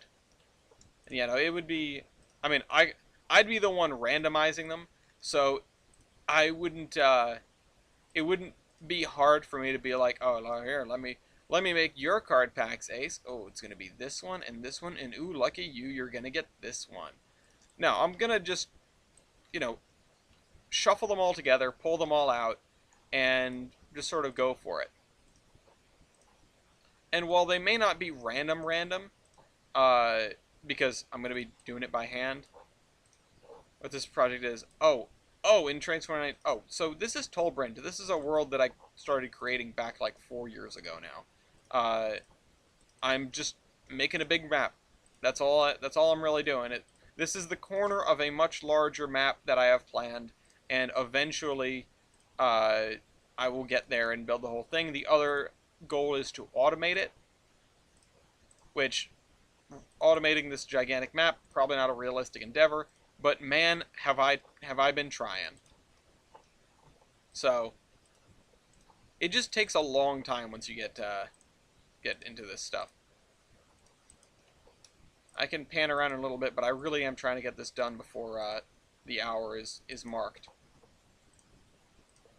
But what I'm talking about is a locomotive trading card game, which is not anything to do with what I'm doing in front of me here. Um, part of me does. If I had the $500 to spare, I would probably have printed a card set already.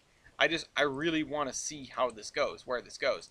I really want to, shuffle those cards together and see what a card pack looks like, what cards you might actually get.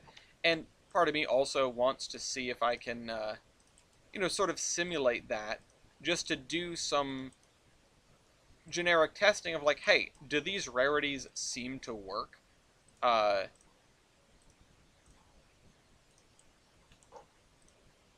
also enjoy when you start the streams I will look forward to. No, it doesn't sound creepy. You're enjoying someone's content. This isn't an OnlyFans. Uh, unless you're just here to stare in my face, which I assume you aren't. It's a joke, by the way. Don't think that I'm trying to judge anybody. All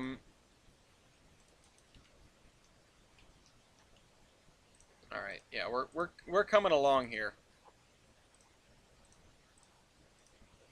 Tough though, slow going. I'm glad when I have something to talk about. Gotta check my basement for water again.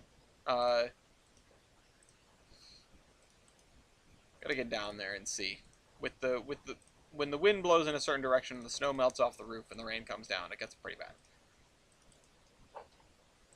But that's just what's on my mind right now. That's what's bopping around in my head. I would love to be doing something more interesting than this, but this is where we are.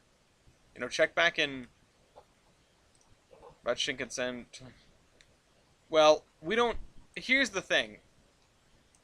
Locomotive Versus and Royale is exclusively non-geared steam locomotives. So to do a run for diesels would be, or for Shinkansen, diesels, electrics, that sort of stuff, that would be interesting. That'd be cool. But it doesn't fit the bill. It doesn't mesh with the hey, why are we doing this sort of thing. So if we can make a Locomotive Versus or Royale that works with electric or diesels, which we've tried before. Alright, see you, Joseph. Oh, wait. Oh, that's cool.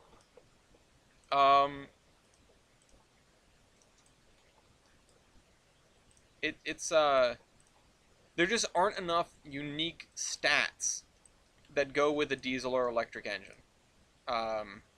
It's tough. We've tried to figure that one out before. Yeah. Or it would really just have to be purely trading cards, which, again, is neat, but isn't something that I'm interested in doing. I just feel like they don't have enough of a purpose at that point. And people are always crying out for, hey, we should do like a Locomotive Versus with diesels and stuff. And it's like, yeah, but we've tried that. It's just not. They're too standardized. There are not very many unique, interesting diesel or electric classes out there. And there aren't enough things that set them apart from each other. There are a few amenities. There's obviously length and width and weight and horsepower. But if you look at a steam locomotive page, all the additional stats on there that are on there, because it's a steam locomotive, is it really sort of pads it out a little bit. Things like flues and tubes, the different power computations, evaporative heating surface and superheating surface, and boiler pressure. And, there are equivalents for a lot of these for diesels and electrics, at least for diesels anyway, but a lot of those equivalents are the same thing. Yeah. Well, and I'm not trying to knock on the appearance of diesels. I'm not trying to say that they all look the same. Because, I mean, they don't to a trained eye, and that's the same thing with steam locomotives to a trained eye. if you've ever tried introducing anyone to Fomerisms, you sit them in front of a bunch of different steam locomotives, and unless one of them is like 611 or 4449, they just are all black cylinders. They look exactly the same. Uh, and you can't blame somebody for saying XYZ group of locomotives looks the same if they're not familiar with that group of locomotives. And I've knocked on diesels the same way before, but you know, hell, there may be more interesting electrics than there are interesting diesels, possibly because electrics have been around for longer and because they end up being in smaller batches that are more specialized, etc. I don't know. I'm just boo ace. I'm just spitballing here. Uh, there is no superior breed of locomotive. They're just all locomotives. Um,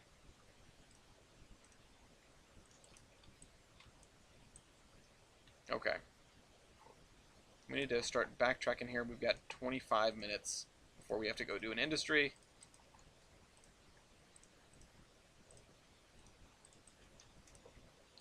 And I think that's the last industry we have to do. I think. We have to throw all the stuff in the spreadsheet that we worked on last time because I didn't do that.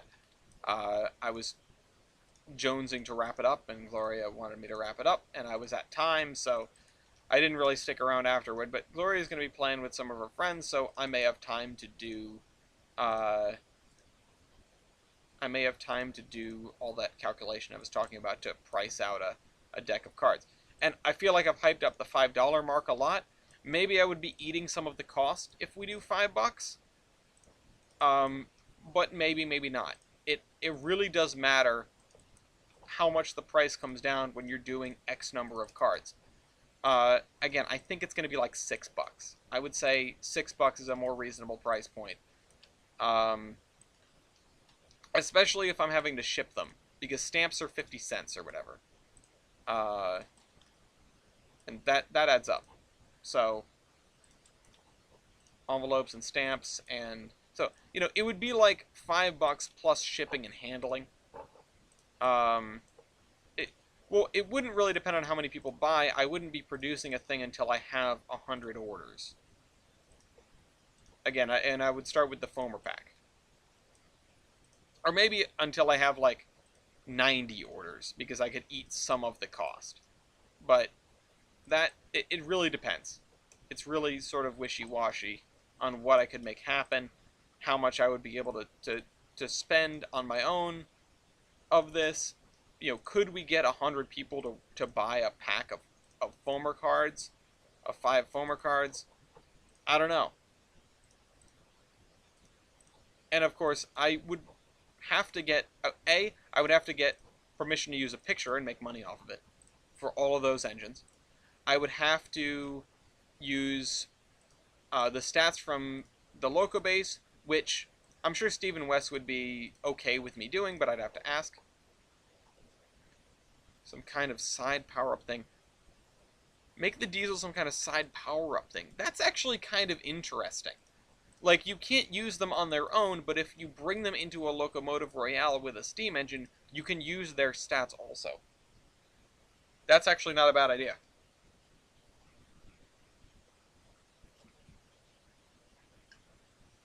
But that's only if you both have a steam engine and a diesel engine. I don't know, that would be something that we'd have to play with. It'd be like Yu-Gi-Oh! When they added XYZ summoning. It's like, okay, you can play the game way differently now. In an imaginary future, this card game would have its own anime merch, multiple card manufacturers, and I'm living on a yacht off of Sicily. I wonder how much does like a proper card game bring in revenue in a year? Helper cards. Yeah, that's exactly what I was thinking about. You put it into words. I appreciate that. But I was just thinking like, yeah, steam locomotives sometimes go out on the main line with like a diesel as like a helper. 2 to 5 diesel per pack, or I could just release like a helper pack that goes by the same rules. Or a helper thing, rolling stock cards. See, that I think is stretching it a little bit. I would definitely keep in the engine sphere, um, in the locomotive sphere. But the other thing is, you have a helper pack, and you just have it be like maybe 3 or 4 different kinds of engine, like 3 or 4 SD9s, and they're all from different roads. So you might get an SP one, you might get a like a I don't know what other railroads use SD9s, like a Union Pacific one, um, called Mill. Okay, yeah, all right. I could live like that. I feel like I could live right like that. Except actually, scratch the yacht. I would be living on a field with very many Volvos.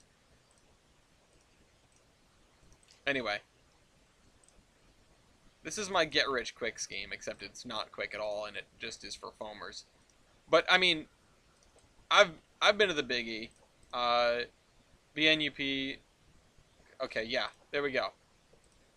Milk, Big Frisco Energy. We need that as a card.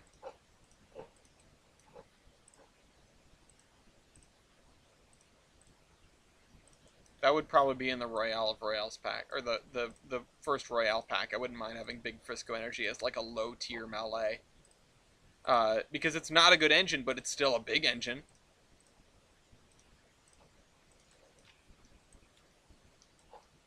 Would be pretty good as like a class 3. How to get in on the Malay market without buying 50 pack or 10 packs to get a chance at that legendary. Because like I said, you'd have in every pack you'd be guaranteed a common card, so you'd end up with a lot of duplicates probably. You'd end up with a lot of duplicates if you bought a bunch of packs.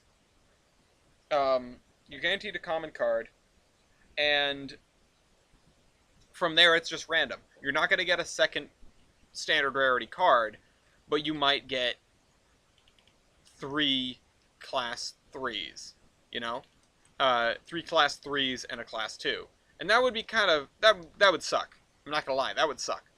But at least then you have all the different class 3s, which, again, every engine is supposed to be viable in its own right. Every engine is supposed to have a pair, sort of, more or less, in the pack somewhere. So if you roll up on somebody who has a card that you want, you could challenge them with their locomotive that is pair to yours. The Mopac also had a Malay. Was it a good Malay or a bad Malay? The PRR had some Malays too, but I wouldn't call them stars of the show by any means. We're going to have to come back with a third kind of grass in a little bit. Yeah, there we go. We missed. We need to keep going down this way.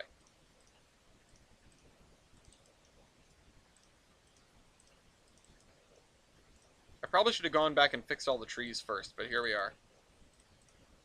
I really did rush this, and I'm a little bit apologetic, but anyway. Anybody say anything in streaming and recording? Nope. Okay, so that's, yeah. Hopefully I wouldn't have to charge more than $6. I definitely wouldn't want to get close to 10, obviously. Would the BHCR's 2662s be common or legendary? What is that? You're gonna have to spell that out, BHCR.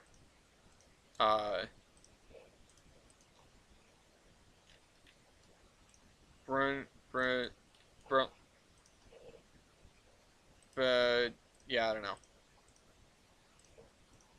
If I'm not recognizing it immediately. Maybe it's because I'm dumb. Maybe it's because I don't know it. It was a 2882. Neat. Yeah, those are good for draggers and like yard jobs and stuff like that. Let's see. Oh, the Black Hill Central. Okay, thank you. Black Hill Central Malays would probably be. I don't think they'd be either. I don't think they'd be at the top of the tier. I don't think they'd be at the bottom of the tier. They're still 2662s. They may not be big ones, but they're still Malays, and they're pretty good engines if I'm remembering right. So I would peg them somewhere in the middle, probably a class 2, or like a class 3 in a really powerful batch. or a class. They would definitely be in the classes somewhere. They wouldn't be a standard card or a legendary card. Yeah, I would probably throw them in as a class 2. That would make sense to me. Unless I'm doing like a Malay only pack. But they would probably belong in like a logging pack or something like that. And there you'd have a lot of probably 2A2Ts. And so they'd be a pretty powerful card, I would think. Compared to the other cards in that pack. So a high class 2, a class 1. Probably not a legendary. They're just not that big for that. The Uinta did, but they were also narrow gauge.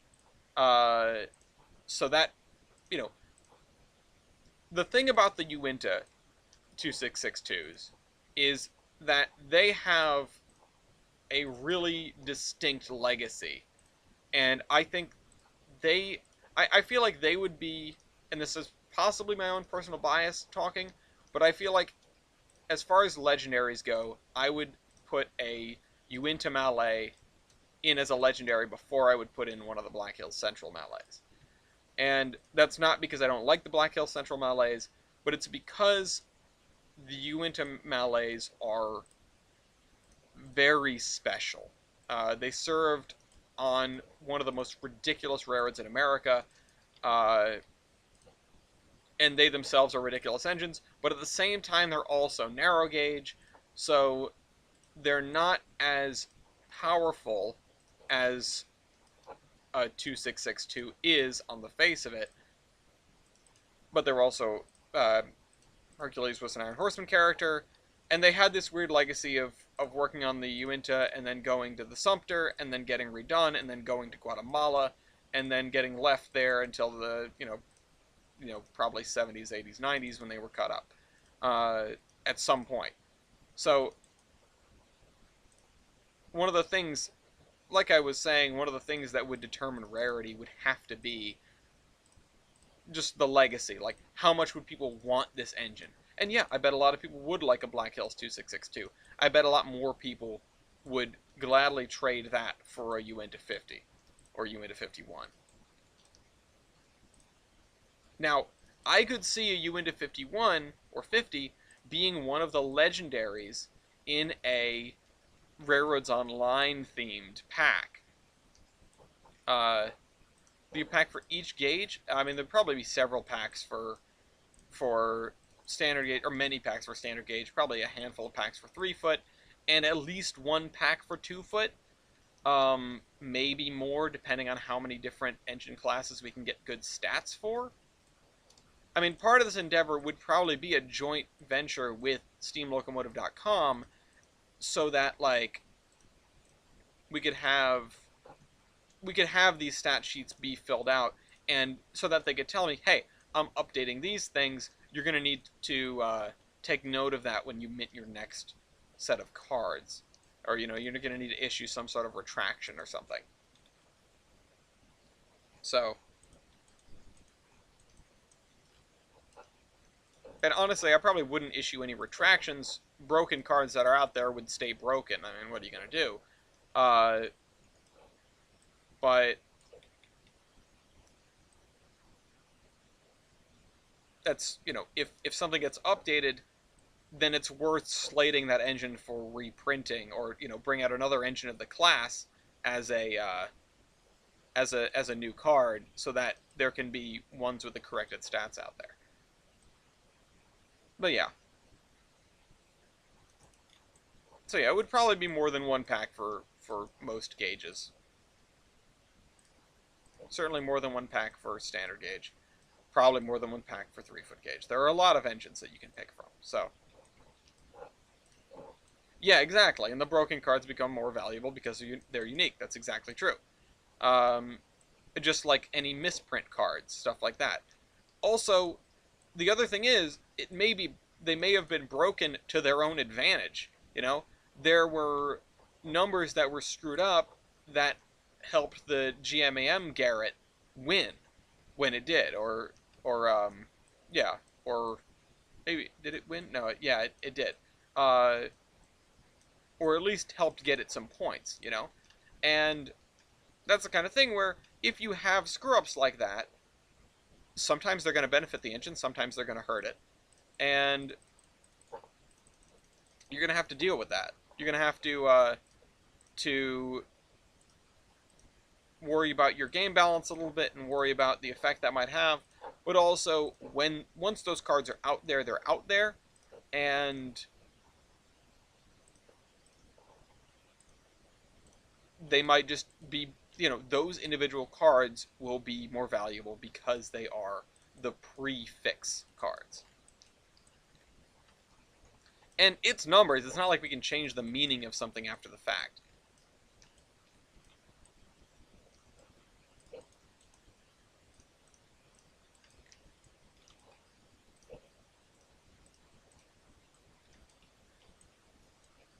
So, yeah. I did originally write down what the cost difference was between making a pack of 100 cards versus a pack of 10. I mean, 10 is $9.99 plus shipping, I think. So 44, yeah, exactly. Uh, man, if I could get into the reselling business of my own cards like that, imagine having to nerf a Steam engine. Yeah, exactly. Well, the only nerfing we can do is just making the cards rare. And that's the thing. There are way too many great engines out there, and there are a hell of a lot of Northerns that people want. And when we were filling in the the the cards for batch one, like the suggested engines for batch one, we ended up with a lot of Northerns right off the bat. And I sort of went like, okay, we need to take a step back here, because we are going to produce a batch of Northerns because they're everyone's favorite engines, and then every subsequent batch people aren't going to want to buy because they all suck, uh, comparatively, and not even just like they're not as popular, just like the engines aren't as good. So we have to pad them out a little bit, and that's why the first batch only has. Oh, I just opened my camera by accident, and I keep doing that. The first batch only has, I think, 3 or 4 Northerns now, which is still a really, really big segment of what's there. But, like, you can only do so much. Yeah, exactly. Someone's going to be. There's going to be like a podcast, and suddenly all these cards are going to be going for crazy amounts, and some are going to be worth more than others, and it's going to be, like, complete nonsense. Alright, hold on, let me reopen this. Um, did I write down the cost of the different batches? I don't think I did. Um, no. So, oh, what the heck was I saying? Yeah. Number of Northerns. I think there's just 2 now. Okay, so wait. There's 1, there's 2. Yeah, there's just 2. And I mean, the most famous and hyped Northerns, there's 2 Northerns, there's, I think, 2 Pacifics, there's 2 Mikados, a Consolidation, Hudson, 484, and, oh wait, no, that's not supposed to be right. Whoops. 484, no, that's not right. That's not the right, let me just make sure about this, because something's wrong. 210-4s do not get enough love. The Selkirks are cool. Yeah, so that's a 2884, not a, wait a minute. No, that's not right either. That's the wrong Steam Locomotive page. Whatever. That's got to be updated. But when I go to make all these cards, I'm going to be handwriting down all the stats, so there might be mistypes too. GP9 helper cards, 2 or 3 440s, 040. Yeah. So having a helper card that's a diesel in there would be interesting. I would also really just consider making a whole pack of helper cards. Just a whole batch of helper cards. Because that's going to be the easiest thing to do. You wouldn't have to increase the price of a pack because you wouldn't have a different number of cards, like a changing number of cards in the pack. And that means that people that don't care for the diesels don't need to get the diesels. And if you just want them for trading cards, then voila, there's some diesels for you. You know. Uh, and same thing with electrics. I mean, you could use those as helpers too. It would probably be a whole new, another way to play.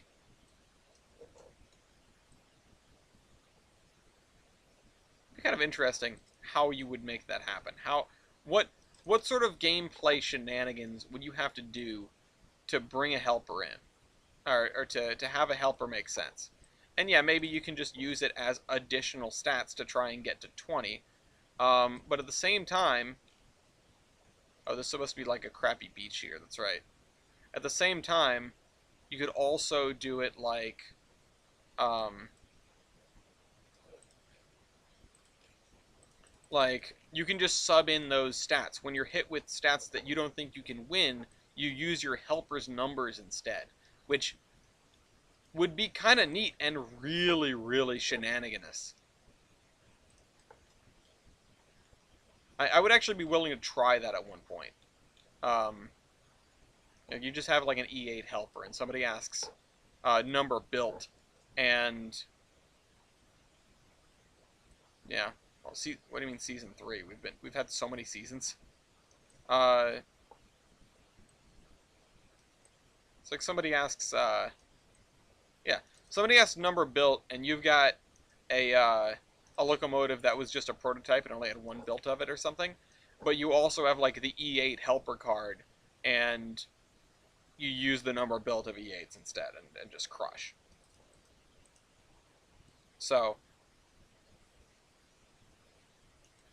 the extent to which you could take that uh, could be really silly, and I'd be interested in seeing how that's taken. We have some stuff to figure out on next season of Local Royale, though. We have some addendums we made to the style points after last season, and Tyler and I have kind of been itching to try it out. We just haven't had the time to like pull together a match of Local Royale to see how that affects things. And yeah, part of me does want to. Part of me wouldn't find it too bad to just jump into the season and be like, okay, so these are the rule changes from last season. Have at it. But there are like 3 different options on the table, and I want to know which one is best. Um, helpers multiply stats. That would be even more ridiculous. Or you could just straight up add it. Just add it. The issue would be you can only use. Oh, I'm out of water. Oh, no, I'm not. One stat from your helper. Sorry. You can only use each stat from your helper once. Now, again, we would have to have a pretty slim range of stats for the helpers. Not that we don't already. Game. Game, please. Game, please don't crash. Game, please. It would have crashed by now, I think. Hello?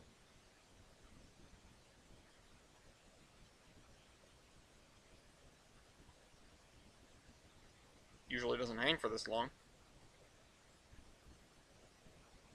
I'm concerned. I'm experiencing concern.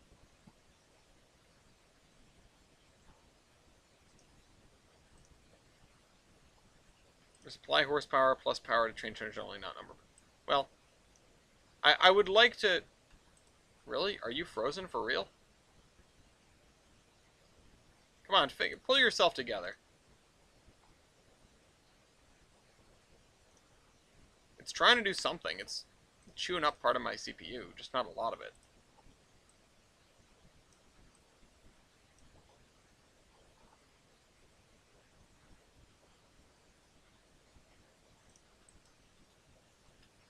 Did it really just freeze?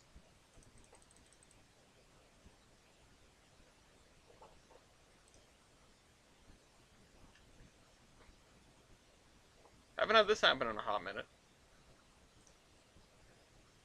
Okay. What are we gonna do about this? Do we shut it down and then hope that autosave saved our tookuses? Because I'm not doing this again. I mean, I think it's stuck. I don't think it's fixing itself now. I just minimized it. See what happens. Nope. Would have hit escape. I know there's some sort of autosave feature that exists. Now I don't need to Alt F4. I mean, I don't want to close it. That's the problem. But I guess I'm gonna have to because it's stuck. It really is. Let's just try to load in some other stuff.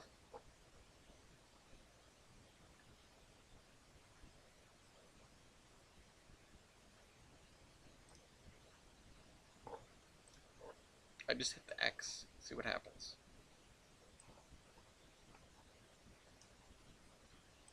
And it's slightly pushed off my screen.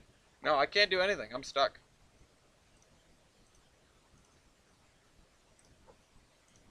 Alright, well, we're going to have to hope autosave saves us.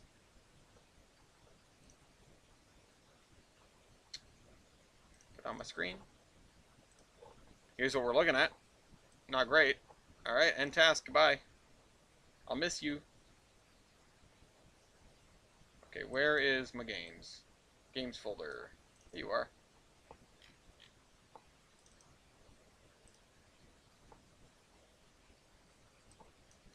Yeah, I know, you can never guess when it's going to give you a problem.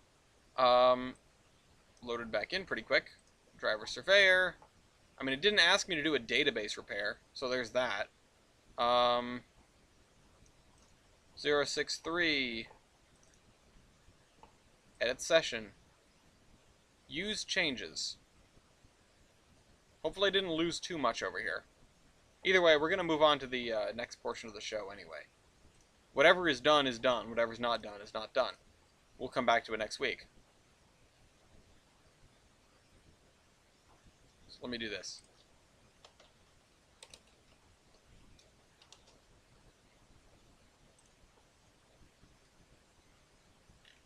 No, not business cards. I don't want business cards. I want index cards. Vistaprint is awesome though. Index cards. Place cards. Wait a minute. Let me just do 3 by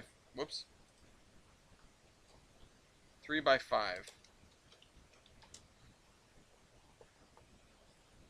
Wedding RSVP cards.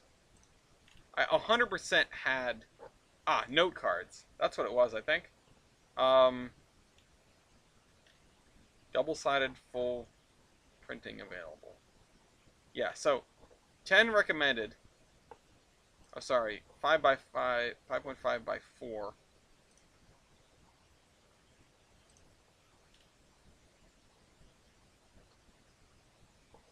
What kind of stock is this? Oh. Oh, white envelopes are included. So here's our thing. When we're buying 100 of them, it's only 60 cents per card. So that's helpful. Matte 14 point. Okay, custom design for me.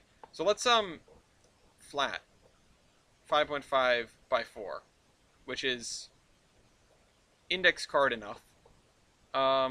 Start designing.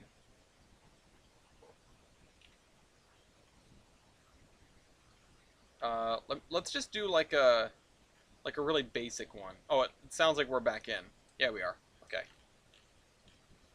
Okay, we have most of this done. Oh, we even have the beach done. Okay, I mean that's good. Let me save real quick. I'm actually gonna save as 6.4. I'll just increment by 1.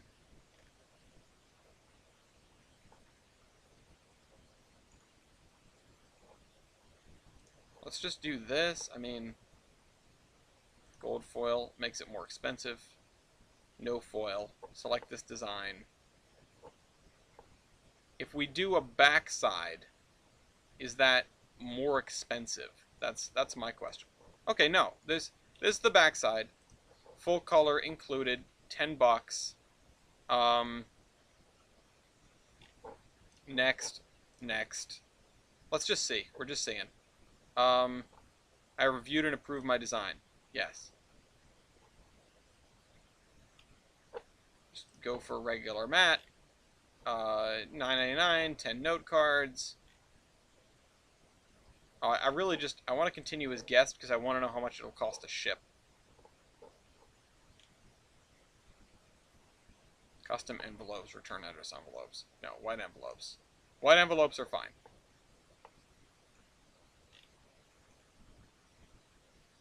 The question is, can I shove 5 of them in here into one envelope? Will that work? Can I shove 6 of them in here? Go to cart. There it is. $9.99. Product total. What if I go to checkout? I gotta fill in my shipping. Okay, so yeah, it'll cost for delivery too. We've got to sit down and do some real number crunching on this stuff. Anyway, let's go do an industry. What do we have left? Industries. Obviously, other than adding stuff, I think it's just Cork and Sons. Okay, so we'll do that in a minute. Let's go add stuff. Where's my to-do list? Include MV Industries in a spreadsheet, especially wool system. So I think these need to go in. No, these are in. These need to go in. Yeah, the printing is in. So how many ins, how many outs do we have? We have 1 in, 2 ins, 3 ins, 3 consumers in Mason Valley. This is Fall River, so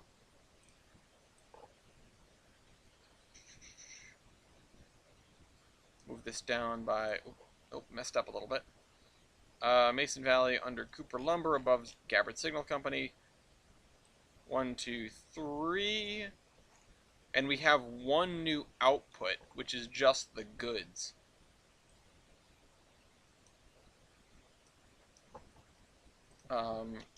Olive, Mason Valley, Fall River Bleachery. I just need to make sure all these industries are also named properly. That's the other issue. I wasn't paying attention to that when we were working on it, but I think they're okay. Oh, the industry is actually over there. Yeah, MV Fall River Bleachery Cold Drop Off. Oh, right, there are 2 for this because there's narrow gauge and standard gauge cold drop off.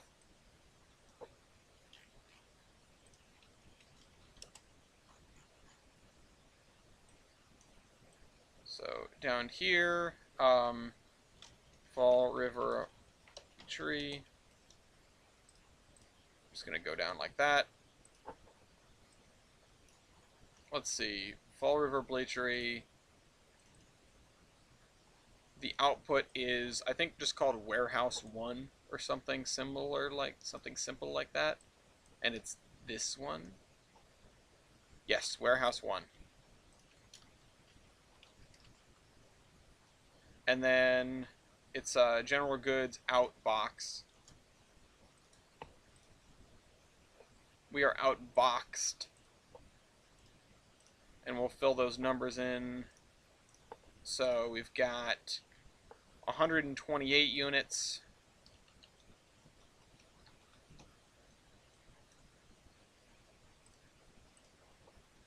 Gotcha.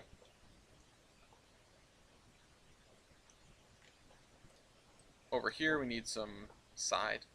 Oops, side. This is going to be, let's see, Fall River Bleachery. How do I name this? Just Coal Drop Off, NG, and SG? Yes.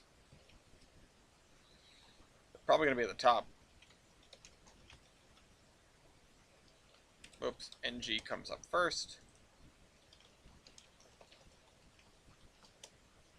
Coal Drop Off, SG. It's going to be coal narrow gauge and coal. And this is actually going to be 0.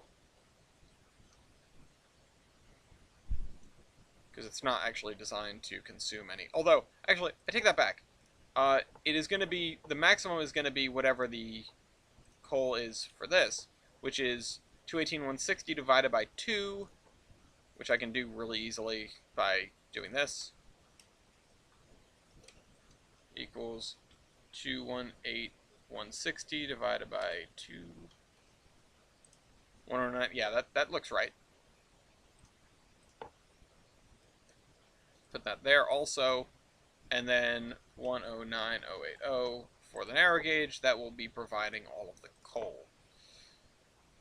Now, for this one, the next one in the list. Let's see. What is the chemical that we're using? Oh, I've got to move the thing again. Wait, no, I don't. Yeah, I do. I need to know what exactly this is called. Wait, I can zoom out. Sulfuric acid drop-off.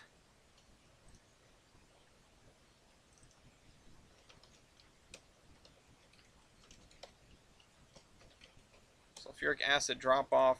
And it's going to be what kind of sulfuric acid? Definitely one of them anyway. I don't remember which. Can I... Oh, wait. Everything goes through... No, everything goes through this. That's right. Okay, I do have to move it. Damn it.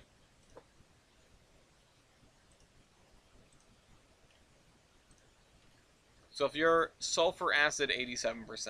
So let's go grab that from down here, because I don't want to type it wrong. Give me that. Throw this right there. And it is 78,000.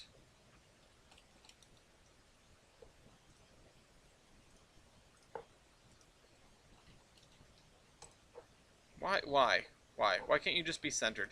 Why can't you just be normal? Fall River Bleachery. The next one's going to be sheep. Close that out. Put that back. For the sheep. Sheep drop off. Sheep with a capital S.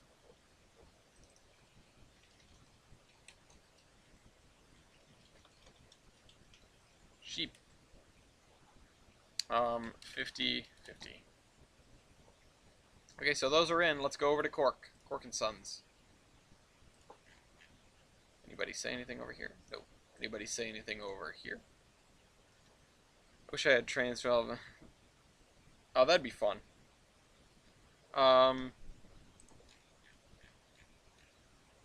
Look at how much more we filled in today. We filled in these 3 blocks, sort of.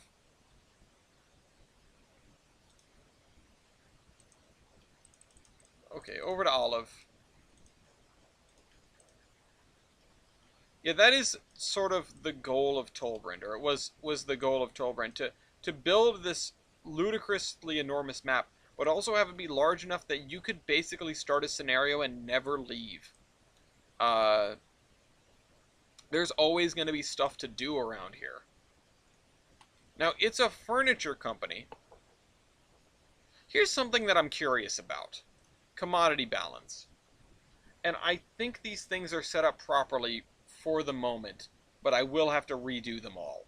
So I'm going to mark them all in yellow because I know I need to redo them. This is one of the other things that I was curious about. So E17 is our general goods supply and demand. We're demanding 12 carloads of general goods, and we are producing 18.9. Really? Oh, probably mostly from the,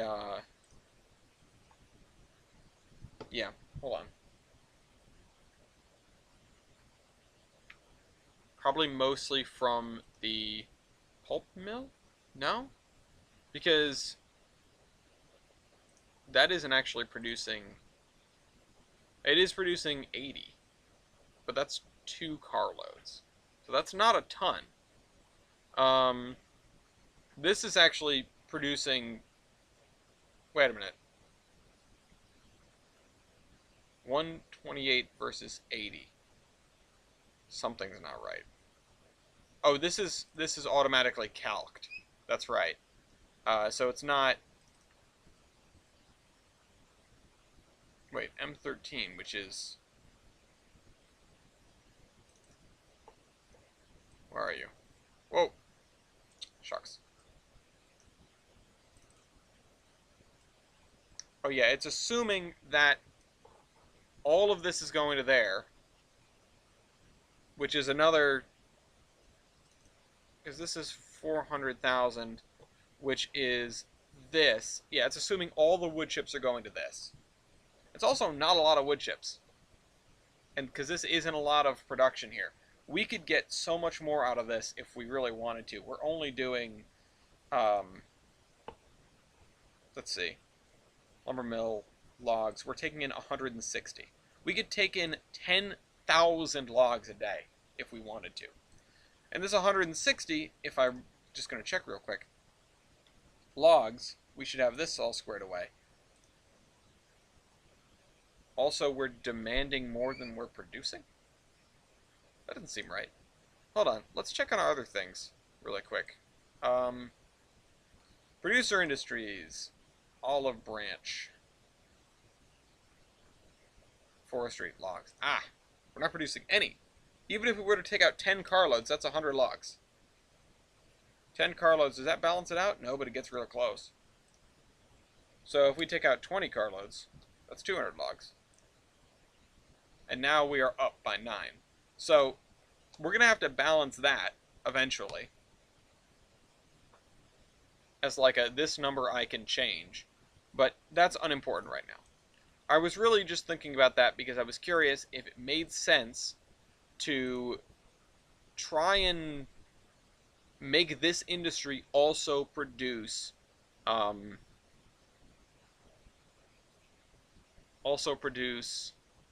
general goods. I don't really want it to. But it probably has to, honestly.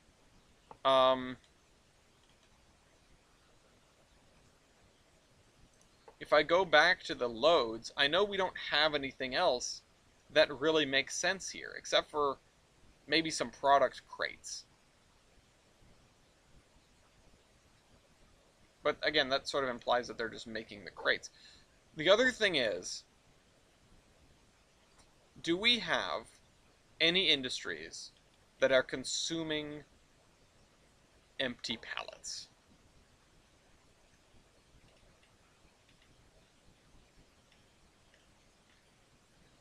Yes, the canning company is. This place should be making pallets. That's what it should be making. And that is my final answer. So, empty pallets. I know we talked about this before.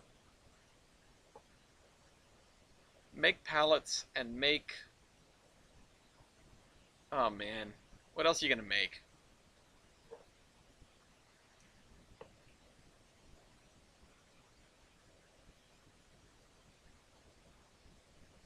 Camp goods. Camp goods are only on the 3-foot gauge flat car too, so that doesn't help.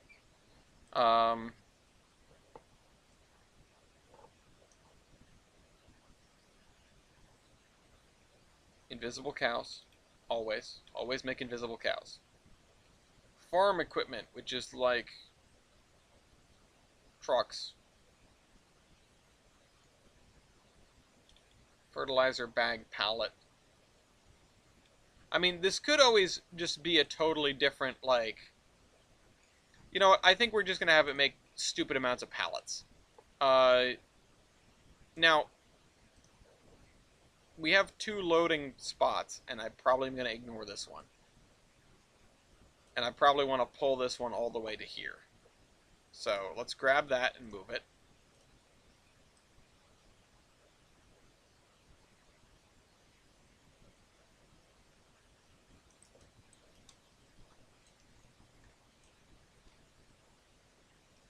Okay, we're going to have to lower the ground here a little bit, it would seem. Next time I hope I don't go in the wrong version of the route, because I've done that countless times. Oh right, untreated ties. It was supposed to make untreated ties. But this...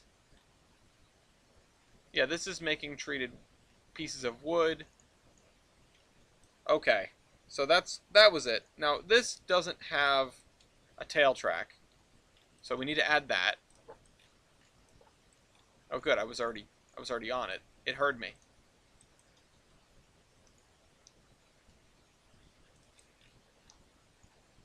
Now, if trains will not shunt these, we will have to get creative with where we put certain things. But I'm thinking... Oh, we don't have a tail track here either.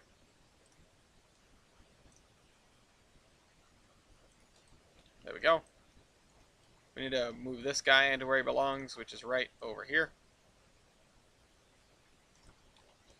I'm thinking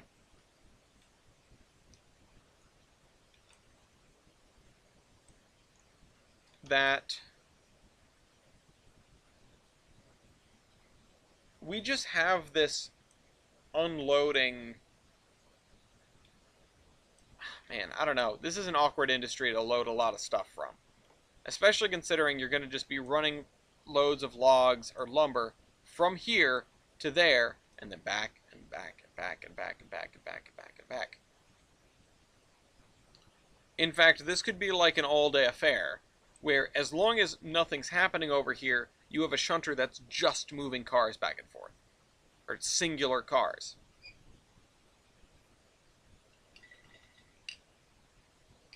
The thing is, this thing is designed for a lot of throughput. This building should probably have a good amount of throughput. But it doesn't. It can't. Either you are shuffling cars back and forth constantly, like a singular car to tuck into this one unloading track, which doesn't make a lot of sense because you won't really be able to load two things here at once.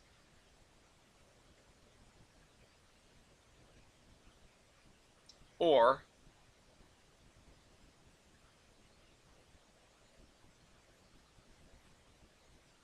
you just... You come and get stuff out of this later. I don't know.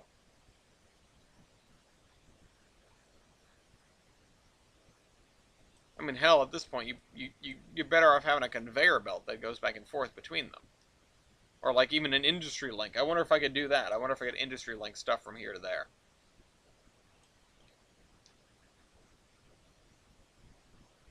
Because doing this with the shunter is way overkill. Doing it again and again and again. Especially because you're only going to be able to move two at a time. And if you got one flat car, you can move two at a time. And you might be able to do this in 30 seconds, but you're going to spend hours moving him. I don't know. It strikes me that you could totally load up cars on both of these tracks, but it doesn't make a ton of sense for you to be loading both things on one track.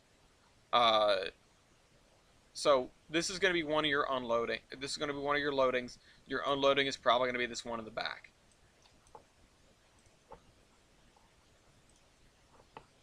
And I don't even know how it's set up right now, but we're probably going to have to place them down again. Oh wow, we have all these set up. Tracks, lumber, unload from vehicle. Okay, so I thought ahead. This is just these two things, just railroad ties. I think we have treated railroad ties as a separate thing. Let me just check. Railroad ties are here.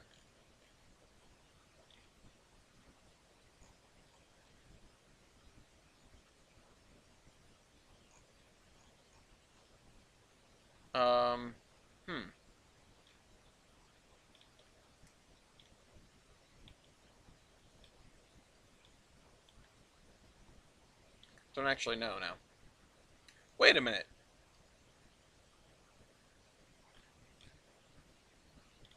Oh, you know what? We don't have, like, empty spools. Because that would be a cool thing.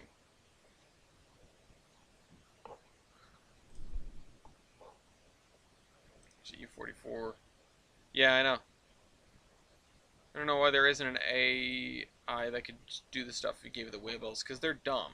Could the logs be shipped in from two different sites? They will be shipped in from multiple different sites. And we'll be having cordwood coming from somewhere else as well. I know I got excited about that last time, because I was going to make a paper mill somewhere. That's okay. Yeah. I thought I had untreated ties or treated ties as their own thing. Um, no, just one kind of railroad ties. Huh. Well, you're not going to make these out of lumber anyway.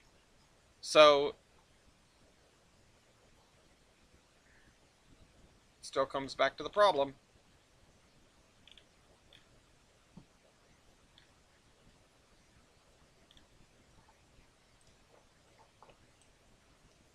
I don't know. I wanted this to be a special commodity over here. I really went above and beyond with this one, and this is something I built, age and a half ago.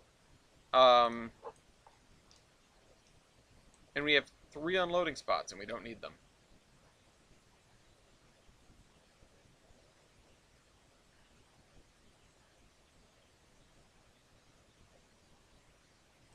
You know what? We'll just bite the bullet. Delete that. General goods, the second one. Nope, I lied. General goods, the first one. 0% chance is going to work, by the way. I'm going to go and I'm going to try to put them on the tracks. It's going to be broken. Nope. Okay. So now we need to switch to route layer, because we've been on session layer this whole time. We're going to need to grab this. And we're going to just start from scratch, because nothing I do is going to work. Actually, you're fine. You're the unloading dock. You're fine. Because the thing is, if I'm producing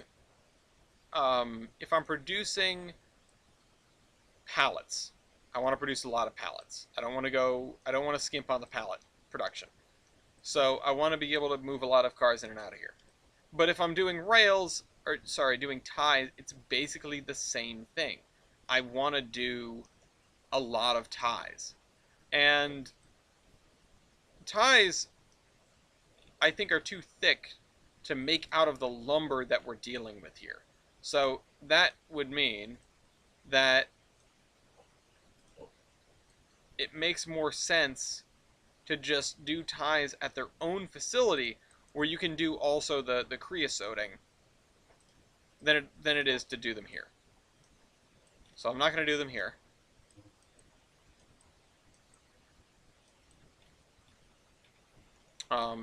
And by the same token, that means that I'm just going to have this be a general goods one, which will represent furniture.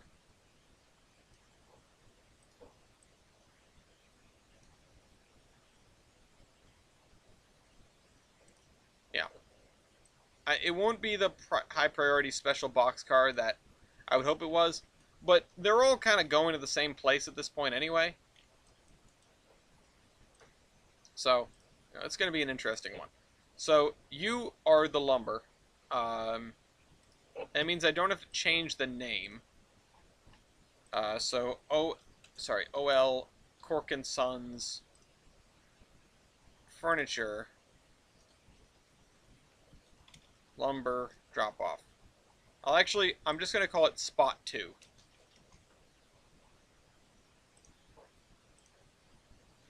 OL Cork and Sons IBC pallets. I don't have that as a commodity, that's why. That sounds like a great idea for an industry, but I can't do that. We're limited to stuff in my list. Wait, do I have IBC pallets? I just said that without thinking. Nope, I don't have them. I have these. I have these for I. I've got I Traeger, which I don't know what that is. Spot 1. Q's.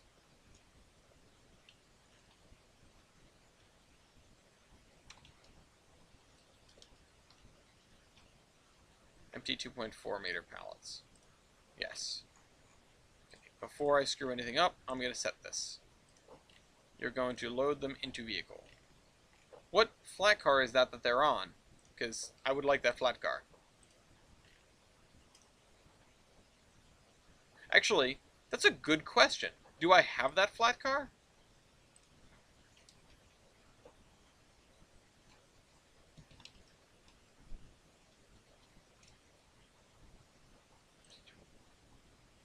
Oh, it's payware. List dependents. Just that.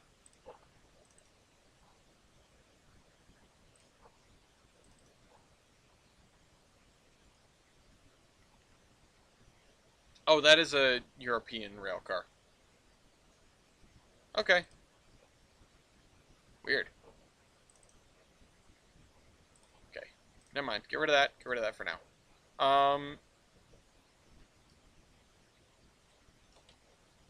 Oh, right. This is the general goods. The first one. And also set this to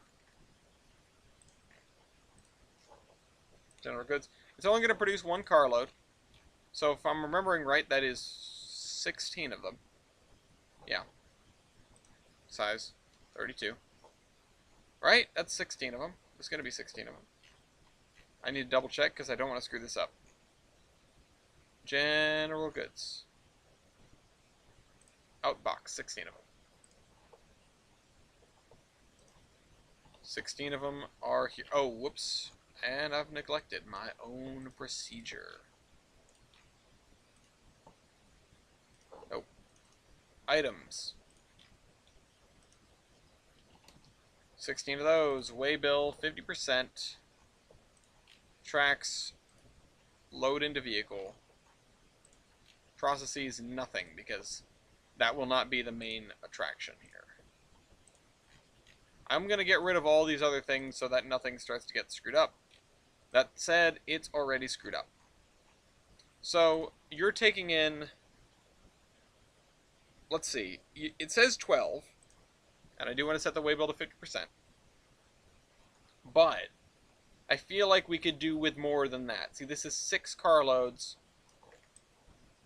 6 carloads of lumber makes how many pallets? We need to make, I think, minimum 10, because that's a carload. Empty 2.4 pallet. Yes, 10. So, first of all, this is going to be a pain because of the ratios. Second of all, we need to make ratios. Best way this will work is if we make 20 pallets. So, if I grab this car here and take a look at it,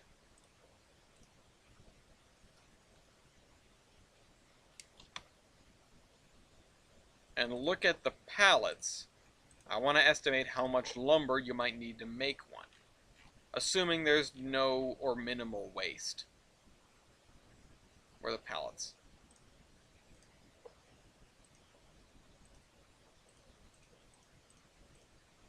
You know what? I shouldn't be doing this. We've got other kinds of lumber anyway.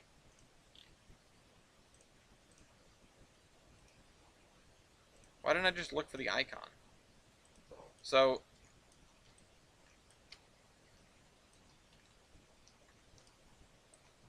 I really, well, whatever. So, honestly, if I'm looking at this versus a flat car with lumber on it, and I'll just grab one of these. 8618 in the helper car thing? Yeah, that's a good one. That's a good one.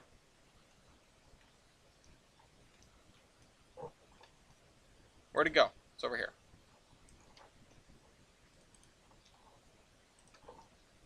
So, if I put 2 lumber on this, this is a lot of lumber. I gotta say, it's a lot of lumber. I feel like these could definitely make this, with plenty to spare. So, if I throw in 2, we don't know how many we're going to be able to make here. I'm going to be honest. I might change this later because I feel like a lot of places are going to accept pallets. I want to have an overload of pallets. So if we're throwing in 12, of these, that means, even if we're doing the conservative 1 carload to 1 carload with some extra to make furniture, that is 6 carloads of pallets. That's 60 pallets. And you know what? I'm okay with that for starters.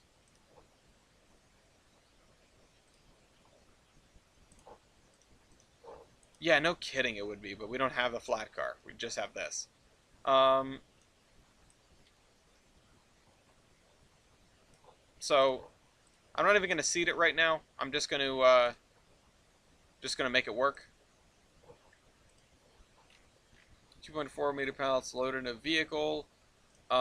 It's limited apparently. We're gonna do 120. You're gonna start with 60. Whoop! Hold on. Bump the brakes. Weight bill 50%. Products. Empty pallets. Items. Start with 60.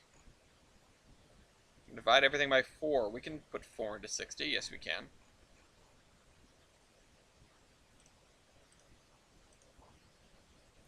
And then you, for the lumber, your size is going to be... Oh, wait, sorry. This would mean...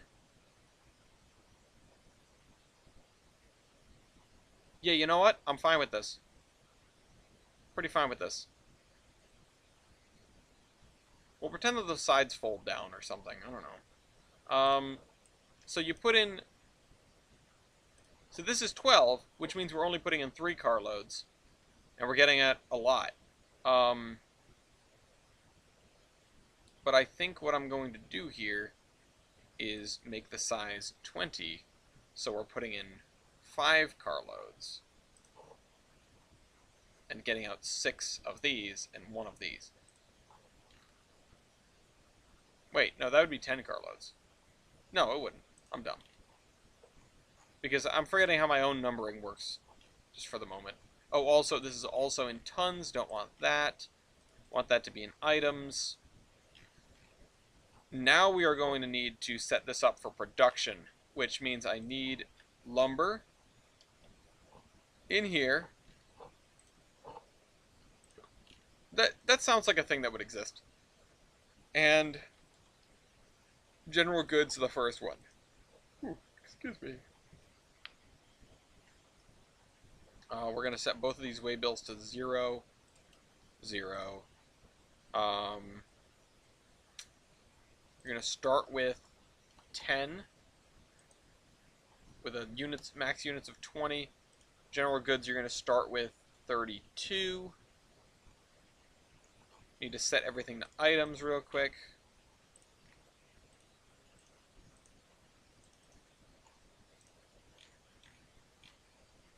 Just break it down as far as it'll go. 10. 16. Oh wait, no, sorry, you're an output. You don't go anywhere. Meanwhile, processes. You're going to take in lumber, and you're going to make pallets and general goods. So, what's our ratio here? We're consuming a total of 10. We can't divide that by 4. We can divide it by 5, but we can't divide it by 4. Can we have it consume a total of 12 then? Because that is an oversight on my part. Can we have it consume a total of 8? Just 4 carloads? That seems like I'm stretching it now. You can't divide 50 by 4, so there's a problem there.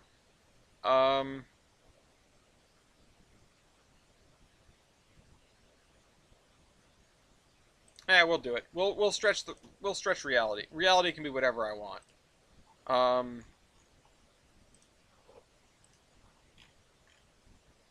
So consume 1/4 of what you got, which is 4. Sorry, it's 2. My bad. It's 1 carload of your 4 carloads. You're going to produce 4 general goods, which is 1/4 of what needs to go out. And you're going to produce, let's see, what's 1/4 of 60? That's 15 units of pallets. And this is going to be 21,600, our favorite number. And now I need to set up these multiple industries. Oh, did I... Hang on.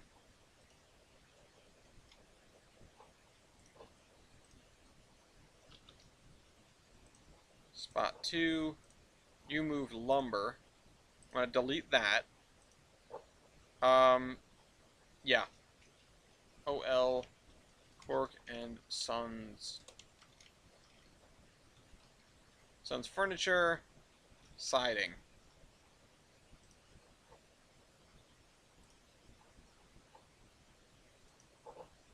So this is going from spot 2 to Cork and Sons Furniture Siding, and it's going to be, wait a minute. Oh wait, sorry, it's spot 1. General Goods. There we go. Okay, we've set that industry up. Let's mark it in our spreadsheet.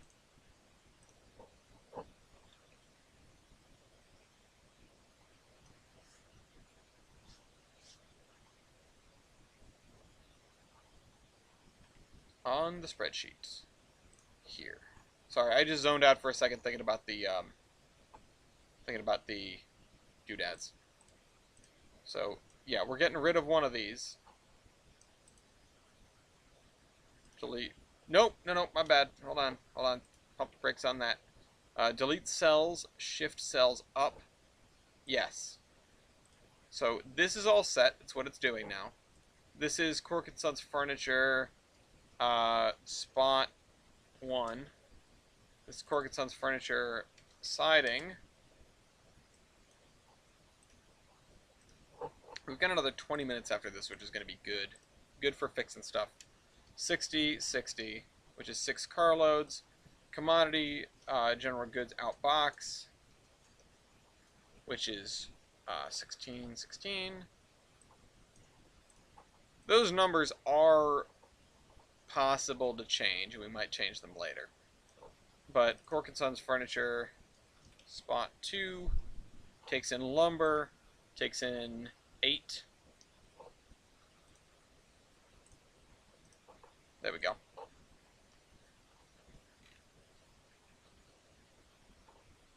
Any messages in here? No. Okay. Excellent. Excelente. We could actually probably close this out for now. I think all of the industries are in.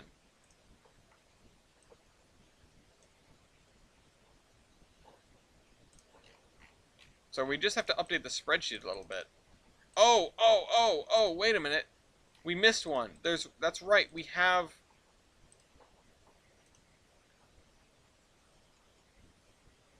Did I not write it down? Ah. The pallet mill. I wrote down pallet mill. What is that one? Did I make another place that makes pallets? I wasn't paying attention. Now we have 2 of them. What is this place doing? Takes flat stock.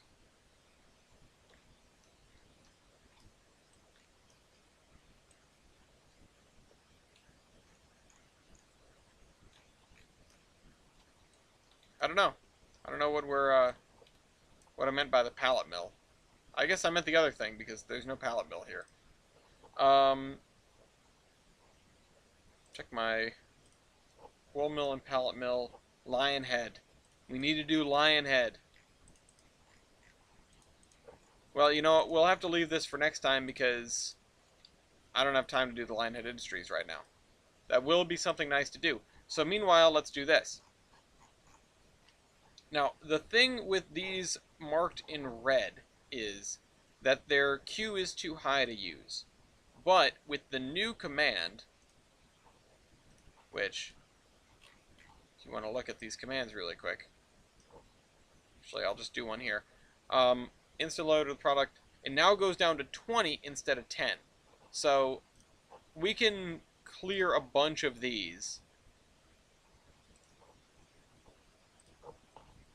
that are over, sorry, that are, yeah, that are under 20.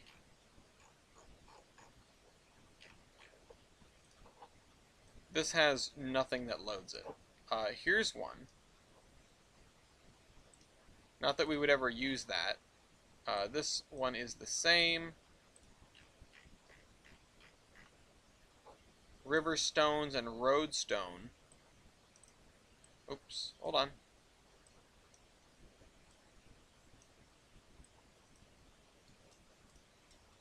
Oops, okay. I'm sorry. I'm dumb. Give me a second. Need to do this, and then these guys need to get changed over to that. Why is this the preferred car for this and you still can't load it? Oh, because the other car is... Okay, I get it.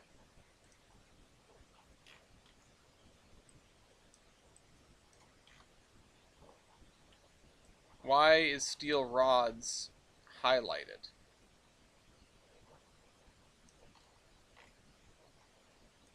That is strange. I don't remember why I did that. Are we missing any? Yes. 3 right here. Actually 4 that are very close to one another. Although iron ore, yeah, it's listed as I can't load it at all. That's because it was too high on the DPR gondola. Is that really the only thing that has iron ore as a commodity? Yes. Okay, so we will probably want to add a different car that does iron ore.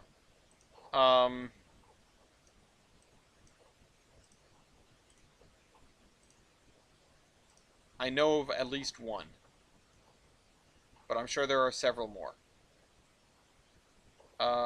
What are the... Oh, sorry. These are 2 that I already marked. Gilpin gold ore. See, this is somebody making a universal car, and I 100% respect that. Because, I mean, gondolas, flat cars, boxcars, they're pretty universal cars. I mean, what can I say?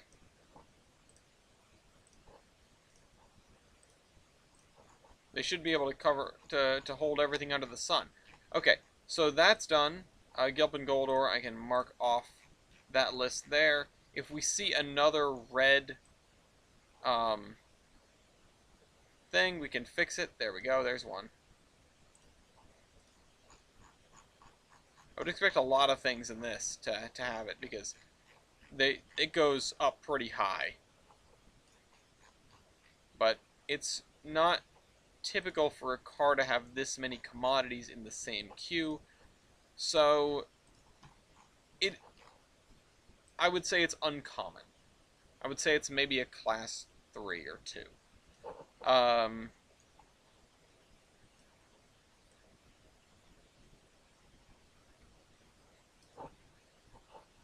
What I should really do is I should just get a pack of index cards and make them to the proper ratio.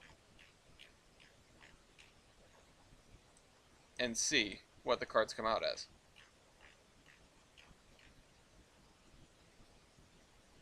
Okay.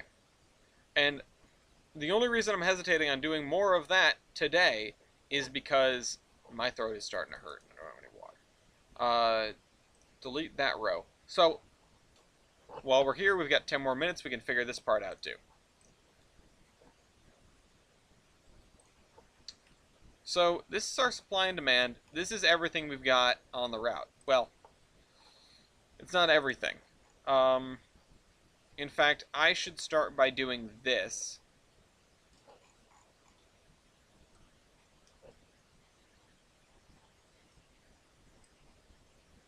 Because I'm going to want to double check everything.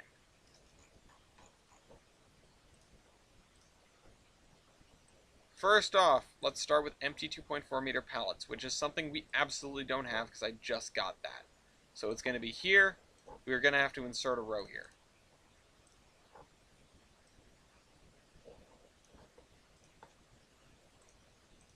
And this is also going to be reset the fill color because we know we have it.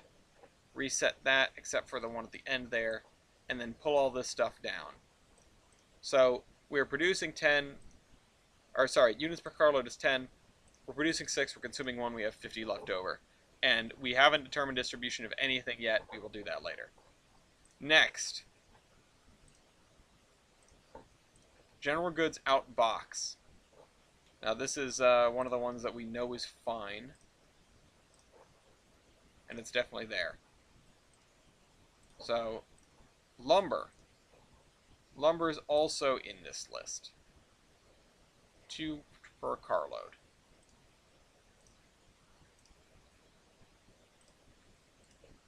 Wood chips also probably in this list. Yes. Mark that off. Mark that off. Something I'd like to do is just copy it and then paste formatting every time, but that probably would be even slower. Outbox we know is already in here. Lumber 8 foot. May have that. Yes, do have that. Produces 3 carloads, consumes 1. Scrap metal, the one with the crane. Yes. Produces 1, consumes 3. We're missing something.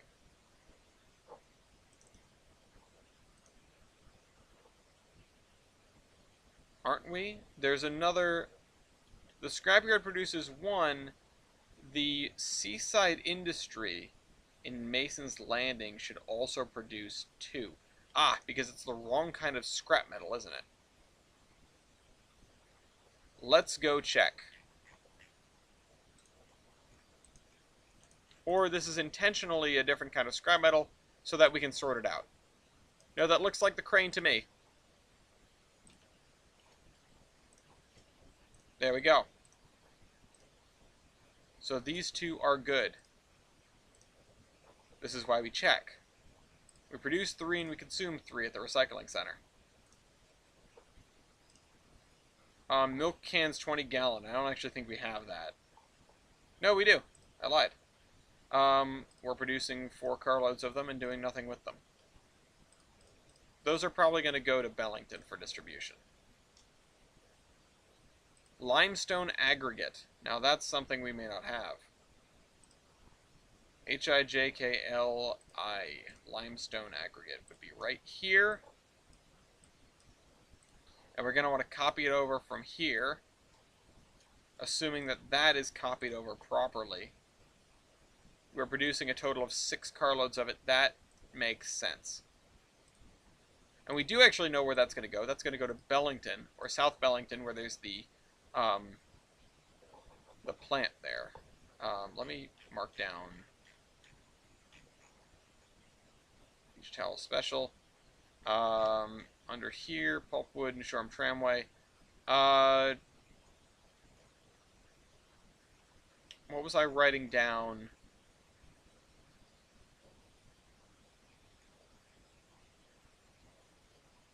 Milk commodity, yeah, so this is, I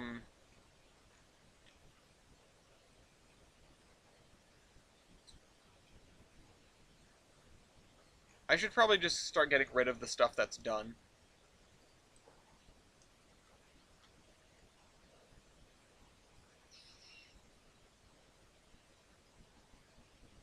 I actually, yeah, all of this is good. I don't need this set of notes anymore.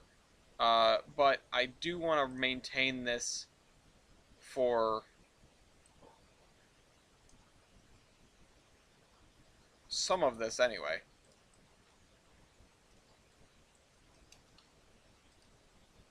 Mason Valley, 7 Mile branch line. Oh man, and what was the thing I was just writing down?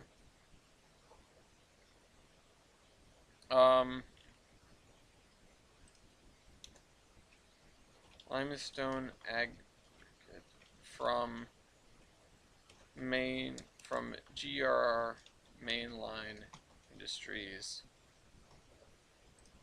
Mason Valley Landing. Our mainline quarry.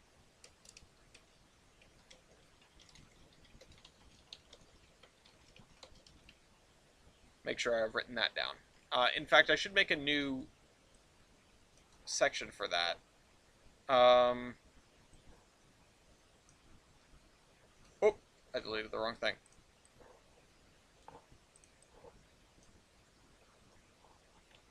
That's fine. Pulpwood commodity, yes. So I'm duplicating my own thoughts down here.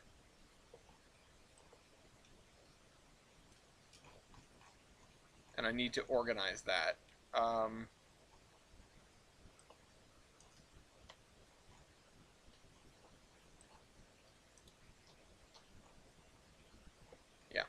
Okay. So, you're gonna throw this... Oh, wait, sorry. Um...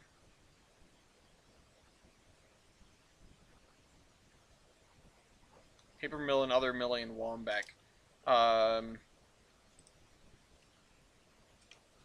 Skyline?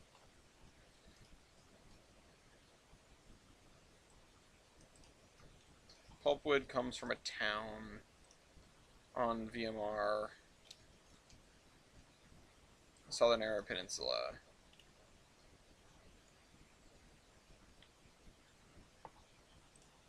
Yeah. Okay. I just needed to get my ducks in a row about that. This is done.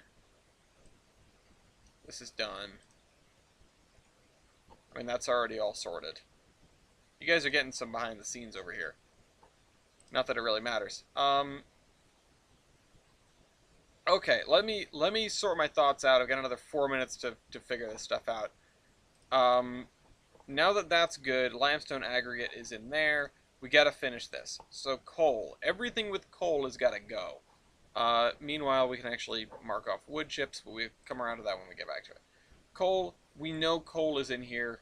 This is not a surprise to anybody. Coal NG, on the other hand, oh, that is also in here. Oh, okay.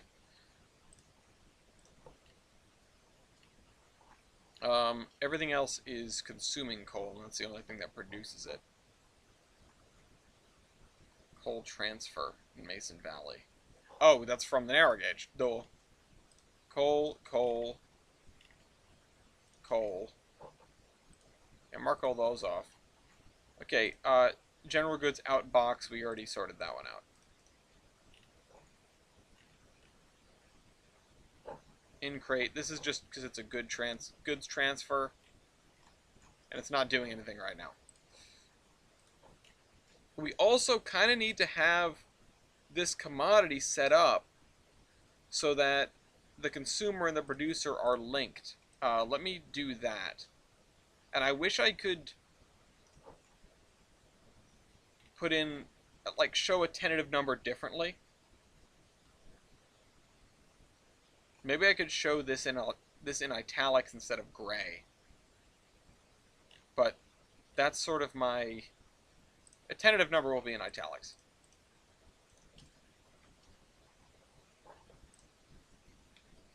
Subject to change. Oops.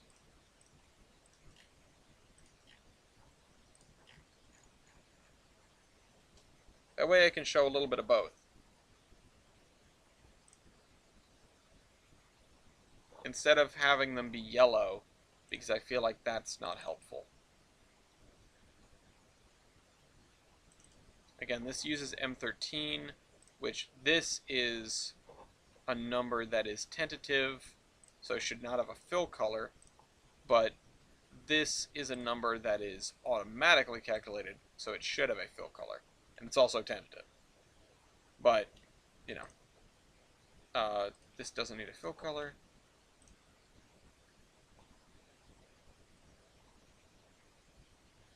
Because yellow should be something that I have to update right now.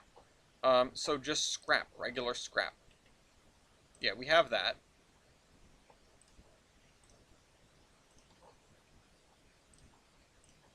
Scrap metal blue, we also have that.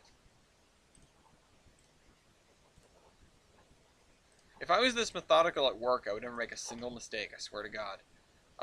Logs, we know we have logs. We were playing with them earlier. Logs, log. Lots of things consume logs, or at least one thing does. 2 things do. 3 things do. Really? Yeah. Yeah, I guess it does. I mean, I made it. Why am I questioning it? General goods in crate. This we also 100% have right there. Although we're going to need to make new rows for the narrow gauge ones. General goods in crate. Crate, in crate. In crate, in... Oops. Ah, shucks. In.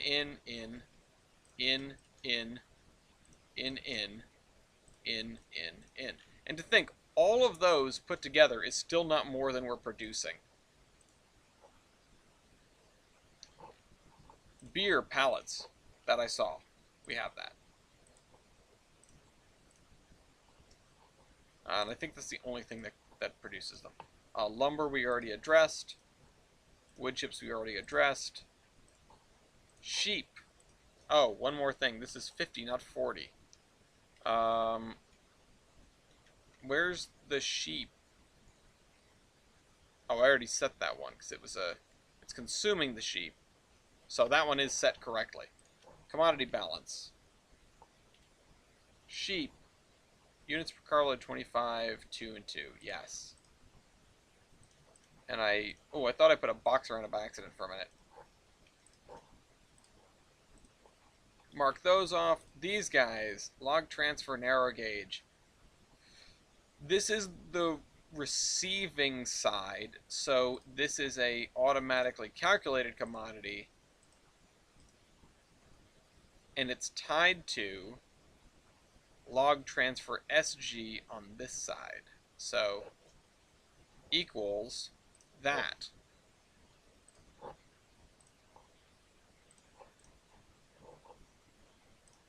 Now you guys, you were not settled, but you're both producers, so you're both equal to something. Oh, and also these two need to be italicized. Equals that.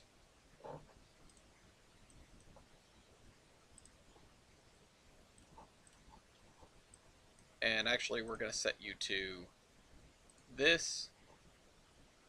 Olive branch forestry, logs. No, this is a tentative commodity. It might be changed later, but it is not automatically calculated.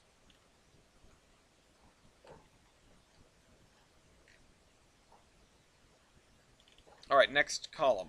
Lumber we know we're good on. Once again, lumber. We know we're good on. It's actually 2 past 10, but I'm going to finish this. What's the next one down? Quartz sand with a Q.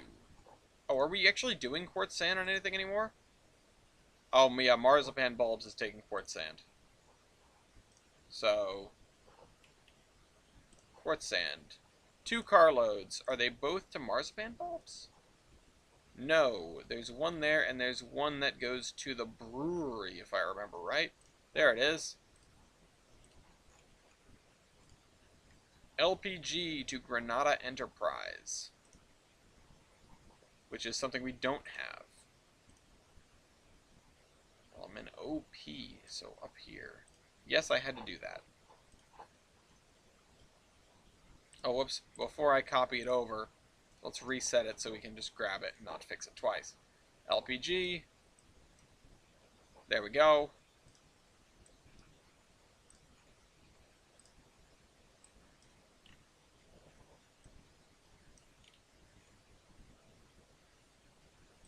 Yeah, a couple of these are going to be weird. Wood chips. We already settled wood chips. Round stock and flat stock. Man, do we deal with a lot of those. Those were my cure-alls for a while. Round stock and flat stock. They're both here. And it's 2 carloads of each. And there they are. Fruit pallet. You're here. Diesel fuel, I bet, is also in. There it is. There's nothing that does crude oil anymore. Which makes sense, because it doesn't, like, you don't actually use it for anything. Coal.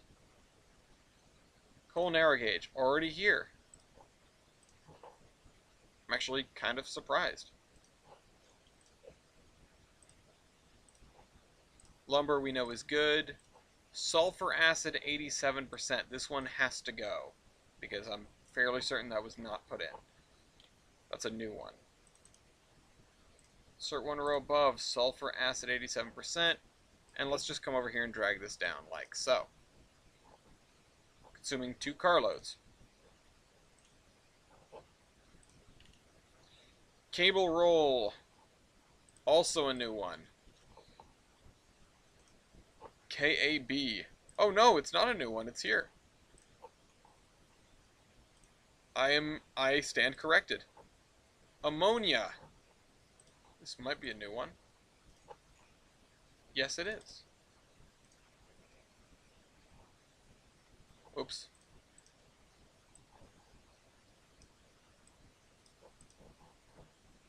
Hey. Alright, hold on. Hang in there.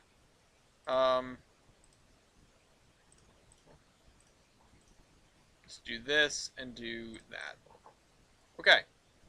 Ammonia. Scrap metal crane we know is good already. Iron pellets. Oh, there's another one for flat stock. Wait a minute. That doesn't seem right. Flat stock, flat stock. So they each are consuming 4, but I thought flat stock was only, oh, sorry, 2 units per carload. 4, yeah, okay, never mind, it's fine. I keep misreading units per carload as number of carloads. Flat stock is in iron pellets.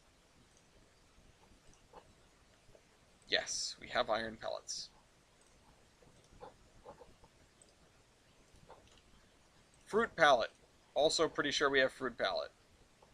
Yes, already marked it off as a matter of fact. Paper roll might be a new commodity. Actually, it is, because it's for the printing place. Insert 1 row above. Paper roll. We probably don't have plastic granular anymore. We better have corn. Yes, right there. I know we have barley. I've been staring at it this whole time.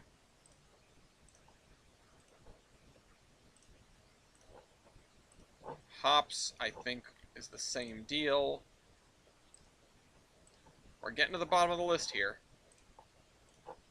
Lumber and coal and pallets are all in, I think. Pretty sure pallets are in. Yeah, they're in.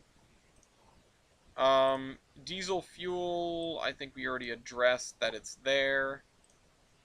I'll double check, but it should be. Keep clicking on the wrong tab. Diesel fuel. Lumber 8 foot, again addressed, we already have it. General auto parts. Haven't marked that one off yet, but we do have it. The rest of these are all set. Now, I'm realizing an issue. Realizing something I forgot here. Oh, general goods in. That's wrong. It's in crate. Wait, did we do the Reams warehouse or not? Hang on. I don't remember doing that one.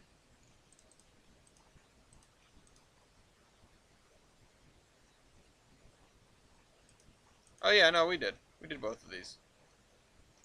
Yeah, because this one was the issue with the wood and the general goods, and this one is general goods and fruit pallets. Okay. Yeah. Okay, I just didn't remember. My bad. The thing we're missing is the narrow gauge version of... Why is that one? Oh, right. The narrow gauge version of the general goods. So these need to be in there for every general goods commodity that's narrow gauge. Well, not that one, obviously. The other, I think it's just this one, actually. Sanchez goods, narrow gauge outbox. Wait, what?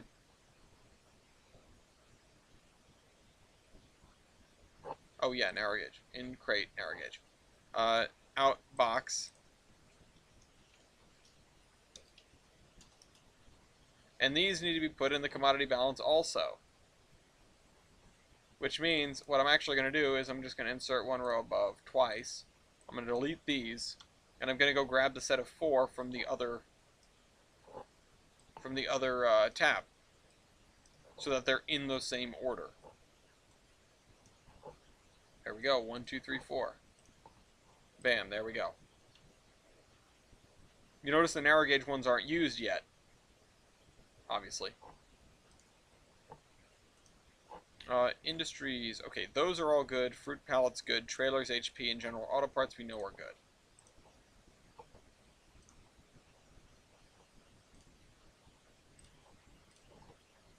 And I'm going to delete these because we're not going to be using them.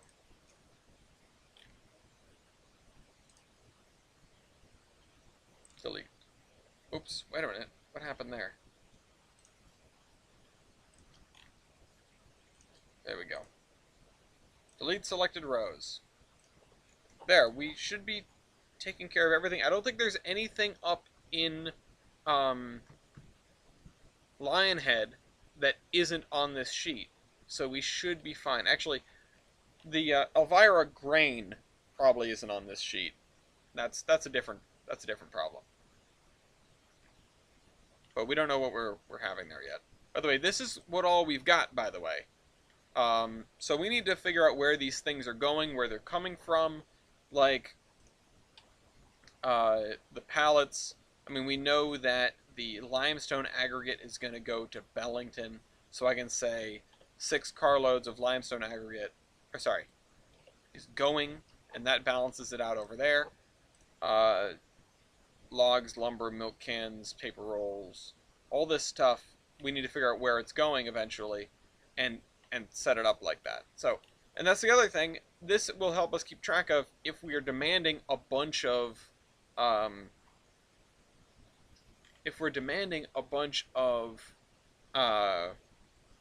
give me a minute here, thinking. A bunch of the, like logs or something somewhere else, we can come and put them in here and then know if we need to demand more out of the industries. So that's what this spreadsheet is for. It's not perfect yet, especially as we add like the other sections. Like once we add the Bellington section, we need to find a way to link this to that. But that's a problem for another time. Actually, no, because then we would need singular sheets for every single commodity, and that's not viable. I was thinking we could have a grid of like going from Bellington going to each of these, but this is that, but with another dimension. So anyway, I hope you guys enjoyed. I am oh God, careful out there, Orion. I'm gonna wrap it up now. Nobody's still here. See you guys.